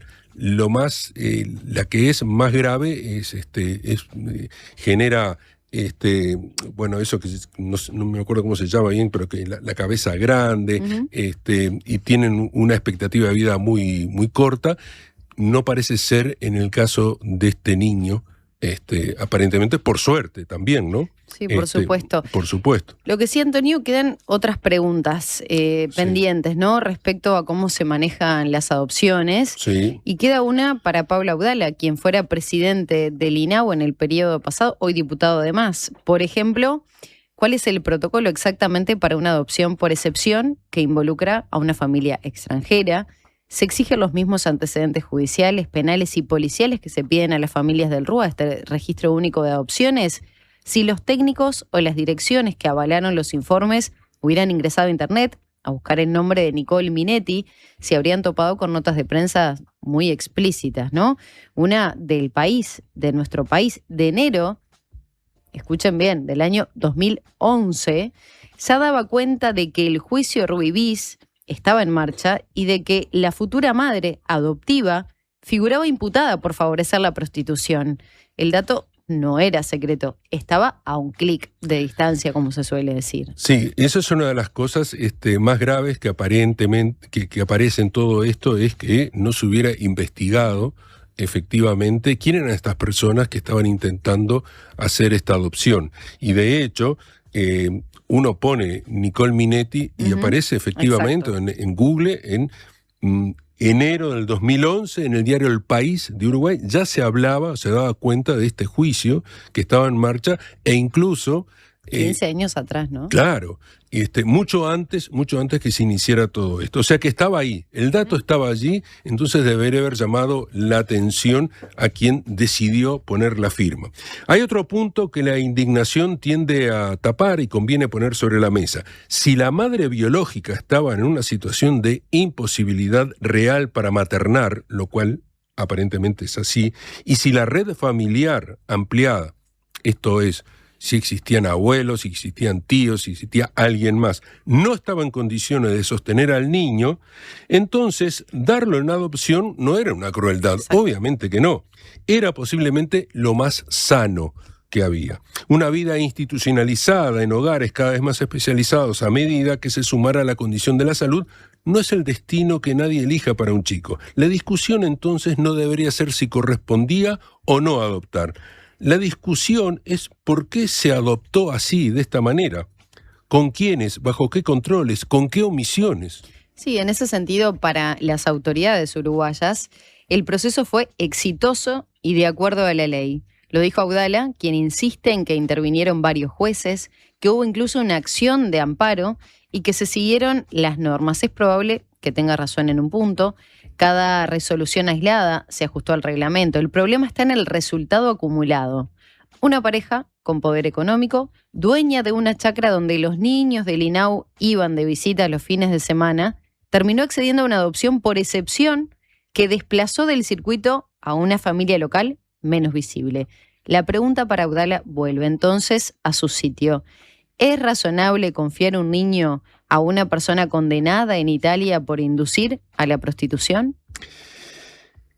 Es una pregunta que es difícil de contestar. Yo creo que además es bien pertinente de Bien hacer. pertinente. Y sobre todo, si es como dice Pablo Audala, y hubo jueces que determinaron esto, hay que preguntarles a esos jueces por qué no se tuvo en cuenta esta situación. También, y ese es ese punto que tú dijiste, que claro, cada resolución aislada puede haber sido, se ajustó al reglamento, pero cuando juntás todo, ahí empieza a crujir. La dimensión jurídica se cruza con la política entonces y con la sociología más básica. ¿Quién puede construir en Uruguay un vínculo consolidado con un niño institucionalizado? Es una pregunta. Alguien que tiene acceso al hogar, recursos para donar, contactos para ofrecer su casa como espacio de recreación.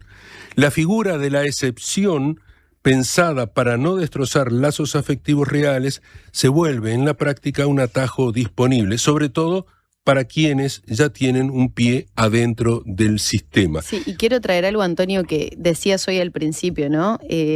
Esta pareja conformada por un hombre y una mujer de Pan de Azúcar, ella con tal de no, o de cumplir con todos los requisitos, de hecho renuncia a su trabajo, de acuerdo a lo que señalabas, de una organización tercerizada que también trabajaba con INAU, para cumplir con los protocolos que se solicitan para poder adoptar a un niño que está institucionalizado, ¿no? Sí. Digo, ella cumplió con esos requisitos, decidió dejar su trabajo para poder avanzar, según se señala, en la adopción. Sí, incluso voy a sumar algo para complejizar un poco más este tema. Noticias que surgen desde la propia Italia. Este tema, debo decirlo, en Italia, en Roma, hoy sigue siendo el tema de portada de uno de los temas uno de los temas principales. No solamente en los diarios, las revistas, sino también en los principales portadas y los principales programas de televisión, de investigación que hay, incluso con problemas entre periodistas y el propio ministro de Justicia, el ministro de Justicia que está anunciando en este momento con iniciar un juicio con un periodista, uno de los más famosos de Italia, Ranucci, que claro, lanzó una acusación en vivo y el ministro desmintió. La acusación en vivo que lanzó Ranucci, el periodista, fue que Carlo Nordio, el ministro de Justicia, que es el que envía la información, habría estado en la chacra Gin Tonic con Cipriani. Nordio lo desmintió, dijo que había estado en Uruguay y Argentina durante pocos días, pero que no recordaba cuándo era. De todos modos, yo voy a recordarle a Nordio y a la audiencia que él estuvo acá en Uruguay, nada más y nada menos, en representación del gobierno italiano en la asunción de Yamandu Orsi, es decir, estuvo el 1 de marzo. Incluso acá, uno lo puede encontrar en las páginas de Presidencia, reunido con el prosecretario de la Presidencia, Jorge Díaz, donde hablaron de varios temas para poder colaborar entre Uruguay e Italia, entre otros, el narcotráfico, el lavado de activos, etc. O sea, Nordio estuvo en Uruguay. Si estuvo o no estuvo allí en la chacra, ese es otro tema. Yo no lo podría asegurar como lo aseguró este periodista Ranucci. Pero ese tema está hoy arriba de la mesa. Y Antonio, tenemos que hacer una nueva pausa. Nos quedan poquitos minutos, pero se puede decir que a medida que se va conociendo la trama, se va oscureciendo todavía más. Sí. Tiene que ver con esta pareja que muere calcinada. ¿Qué vínculo había con todo este caso? Lo terminamos de desarrollar luego de esta pausa. Ya Dale. volvemos. Se viene el invierno y en Megal queremos hacértelo más liviano.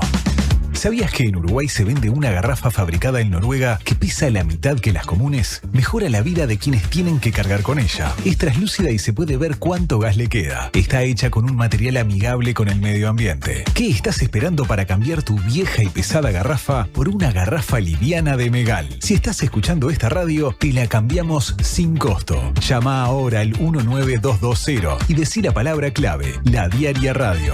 Megal, innovamos con energía. El Alemán al Auditorio del Sodre. Último disco de Gerardo Dorado, El Alemán.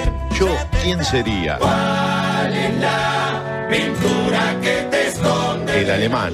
3 de junio, Auditorio del Sodre. Entradas en Ticantel. Algo cambiará. Edita Montevideo Music Group. Fundación SECOM te invita a ser parte de Tejidos del Corazón. Trae tus agujas y juntos tejeremos para que los niños que más lo necesitan tengan un invierno más abrigado. Te esperamos el domingo 31 de mayo de 10 a 16 horas en Shopping Tres Cruces, Sala de Espera Goes. Organiza Fundación SECOM con el apoyo de Shopping Tres Cruces.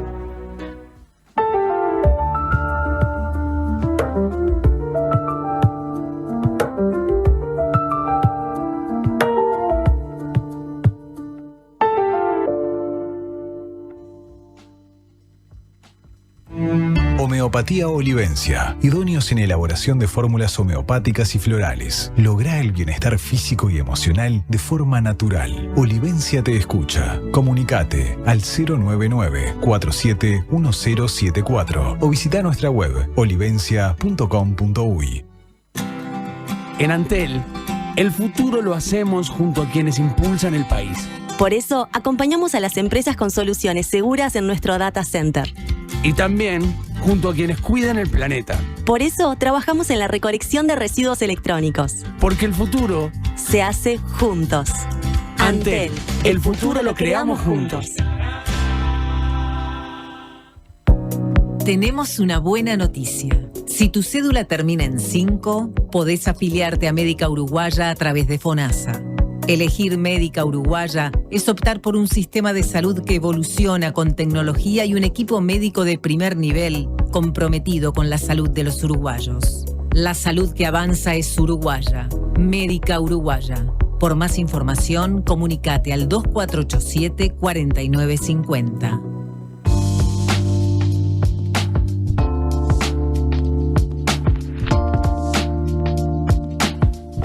Son las 9:15 de la mañana y seguimos con este caso que ha generado atención, ¿no? Tanto de nuestro país, pero particularmente desde Italia, con mucha información que se viene manejando. Hablamos del caso Nicole Minetti y Giuseppe Cipriani, la adopción por parte de esta pareja de un niño en nuestro país.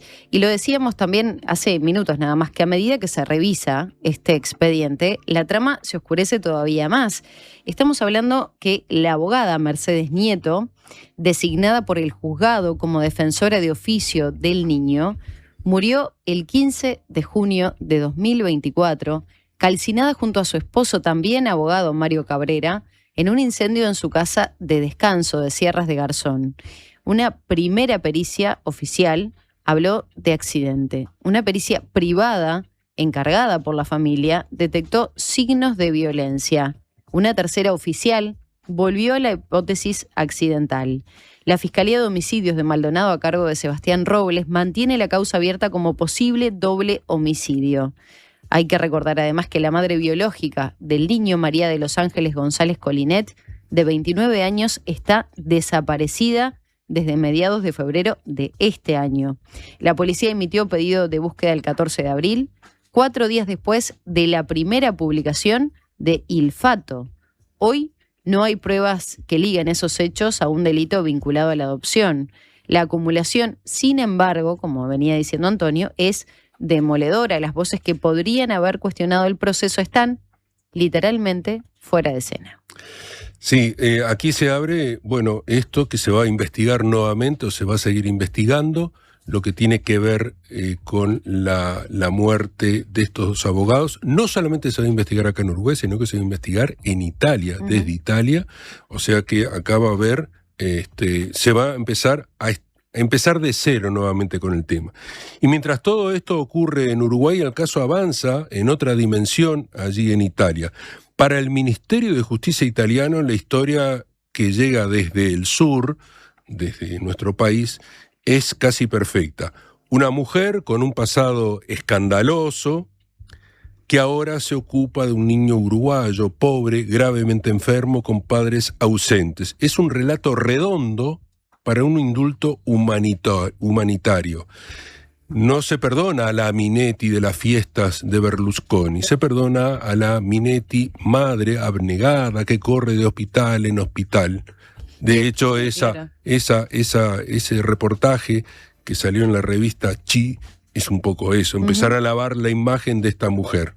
Bueno, el problema es que cuando Il Fato Quotidiano decide verificar los detalles, el castillo empieza a crujir.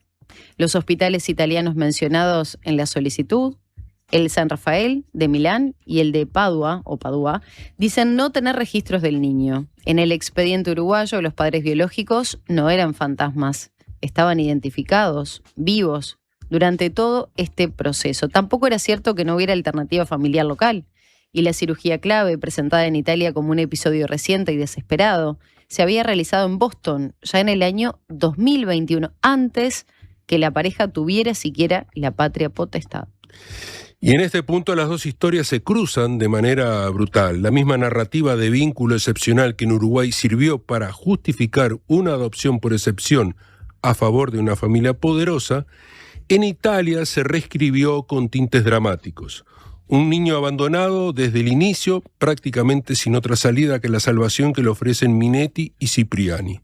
Sobre esa versión más trágica y más conveniente es que el presidente de Italia, Mattarella, firmó el indulto. Sí, cuando la polémica estalla, el Quirinal, sede de la presidencia italiana, envía una carta urgente al ministro de Justicia, Carlo Nordio, que recién hablaba Antonio, exigiendo verificar la veracidad de los datos. Nordio, conviene recordar, había estado en Montevideo, como ya señalaba Antonio más temprano, el 1 de marzo del año 2025, el año pasado, cuando asume el presidente Gianmanuel Borsi, representando justamente al gobierno italiano en esa asunción. Ahora le toca explicar qué información manejó al impulsar el indulto.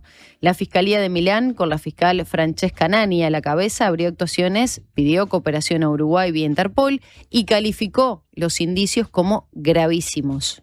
La oposición italiana reclama la renuncia del ministro. Meloni cierra filas en su defensa. Y en Uruguay algo parecido ocurre a otra escala. Abdala, el INAU, los jueces de Maldonado, todos quedan interpelados públicamente. Todos reivindican la prolijidad formal de sus actos. Nadie parece hacerse cargo del resultado global.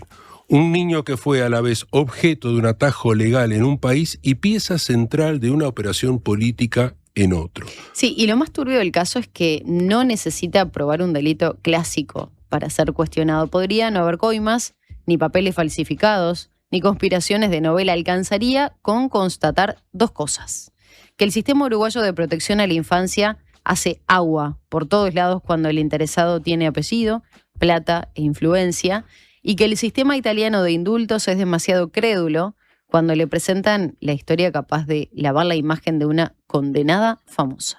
Y en el centro de esa doble falla está el mismo protagonista, un niño pobre, uruguayo, que nunca eligió ser el argumento principal de un escrito de defensa en Roma ni el objeto de una adopción por excepción en Maldonado.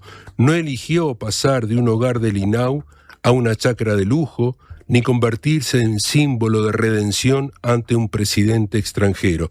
Lo eligieron otros, lo eligieron las instituciones que siguen diciendo que actuaron de acuerdo a la ley.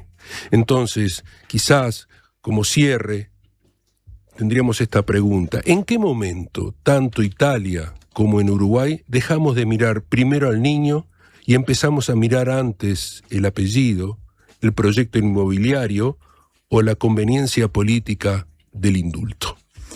Tal cual, Antonio. La verdad que a medida que, uno va reuniendo toda la información, ¿no? En este caso, todos los aportes que has realizado, esas consultas, esa investigación periodística, es como que uno no quiere ser paranoico, pero empiezan a haber una cantidad de cosas que se empiezan a abrir. Claro, y sobre todo uno empieza a atar cabitos, ¿no? Sueltos. Porque por un lado se puede decir que bueno, una chacra privada le ofrece la oportunidad de disfrutar de un día de campo, ¿no? Pero bueno, ¿qué hay detrás de eso? Había una intención, había una búsqueda de favorecerse de esa situación, conocer a niños, ¿no? Sí. En este caso un niño, como decías, pobres, con problemas de salud, que termina siendo carne de cañón para ellos. Claro, para el niño que hoy tiene 9 años, claramente esto ha sido un cambio en su vida y obviamente nadie está planteando acá quitarle el niño a esta pareja. Simplemente lo que uno quiere saber es cómo se actuó y además mirar hacia adelante y cómo funciona el régimen de adopción acá en Uruguay, también para los extranjeros, también para los uruguayos y también para los extranjeros. Y eso quizás es la mayor lección que hay que sacar de esta historia. Y otra cosa que no me parece muy obvia, pero es una pregunta pertinente. ¿Por qué la pareja de italianos viene a Uruguay a buscar a un niño y no adopta en Italia? Bueno, sería una pregunta. Ellos estaban viviendo acá. La idea, según pero algunos... se fueron para Italia después. Se fueron para Italia después, pero tuvieron que estar viviendo por lo menos, según la teoría dice que tienen que estar viviendo por lo menos 2 años y conviviendo por lo menos 5 años. Ellos estaban conviviendo como pareja desde el año 2012, que es cuando comenzaron su relación, pero claro, a la luz de todas las preguntas que surgen luego de la investigación del diario italiano El Fatto Quotidiano y que después siguieron otros medios, hay muchos cabos sueltos, muchas preguntas, y también nos surgen acá desde Uruguay otras preguntas. De hecho, una de las más llamativas, preocupantes, es, primero, la madre biológica, con todos los problemas que tiene que es cierto que es una mujer con adicciones, que estuvo presa por un intento de homicidio, que había estado preso por robo. Es cierto que tenía todos esos problemas. Ahora, está desaparecida. Desaparece justo en el momento en que se firma el indulto. Pero también hay otra cosa. ¿Qué es lo que pasa con estos abogados? Si efectivamente ocurrió lo que se dice o lo que se sospecha que ocurrió, ¿tiene algo que ver? ¿No tiene nada que ver? Bueno, la investigación tendría que ir al hueso en todo esto también. Tal cual. Antonio, quiero antes de despedirnos, porque ya sea la mañana de la diaria, actualizar algunos datos respecto al caso de Moisés Martínez, que va a permanecer internado en el Hospital Pasteur para su contención. Recordemos que el viernes ingirió medicamentos con el objetivo de autoeliminarse, según se señala. Fue trasladado a la Policlínica de Capitán Tula para recibir atención médica y luego derivado al Hospital Pasteur. Este joven de 28 años, recordemos que se encuentra con arresto domiciliario, con tobillera electrónica, que había sido condenado a 2 años de cárcel por el homicidio de su padre. Y bueno, el viernes sucedió esta situación, permanece allí internado. Su estado no reviste gravedad, no hubo secuelas de importante cantidad de fármacos que ingirió, pero sin embargo, bueno, se pretende tenerlo allí bajo contención y seguimiento en el Hospital Pasteur. Y otro dato importante que, bueno, sale un poco de esto y va a la agenda política, el presidente de la República, Yamandu Orsi, va a tener 3 reuniones importantes en esta jornada, que seguramente mañana podremos desarrollar un poquitito más. Al mediodía con Netflix, con esta plataforma, por una megaproducción audiovisual. Y que bueno, habrá que ver de qué se trata, ¿no? Si presidente arriba de un portaaviones, ¿será algo? Bueno, capaz que sí. Un presidente de izquierda arriba de un portaaviones estadounidense en medio de este contexto político. Después, una megaproducción audiovisual a las 16 horas, a las 16 horas va a ser con el director general de la OIT y a las 17:30 con madres y familiares. Así que, bueno, la OIT, la Organización Internacional del Trabajo, va a estar con su director general, luego con madres y familiares de detenidos desaparecidos, va a ser a las 17:30 horas. Y en medio de este cierre, quiero saludar y felicitar a 3 queridísimas compañeras de la diaria. ¿Por qué? Porque recibieron la mención especial en el Premio Nacional de Prensa Escrita. Estamos hablando de este artículo que realizaron, esta investigación de narrativa sobre denuncias falsas, una investigación sobre desinformación y violencia de género que los llevaron a cabo el año pasado, después de un arduo trabajo, como decíamos, de investigación, de averiguar, de un tema que ha generado, diría yo, que una división muy importante en la sociedad, ¿no? Qué necesario que es que se conozcan estos documentos, así que bueno, los invitamos a todos que lo busquen, lo pueden leer allí este artículo. Felicitamos a Marina Santini, a Mariana Cianelli y a Yamila Silo, nuestra compañera también. Las 3 las tenemos acá. Las tenemos a las 3 acá. No nos da el tiempo de que entren. Si quieren decir algunas palabras, son bienvenidas, por supuesto, ¿no? Todo esto improvisado, les da vergüenza. María ahora va a decir algo, seguramente con Tincho también, pero bueno, queríamos felicitarlas lujo, porque la verdad que sí, es un lujo y son parte del equipo de Panorama Informativo de la Diaria Radio. Bueno, nos vemos entonces. Será hasta mañana. Que pasen todos muy bien.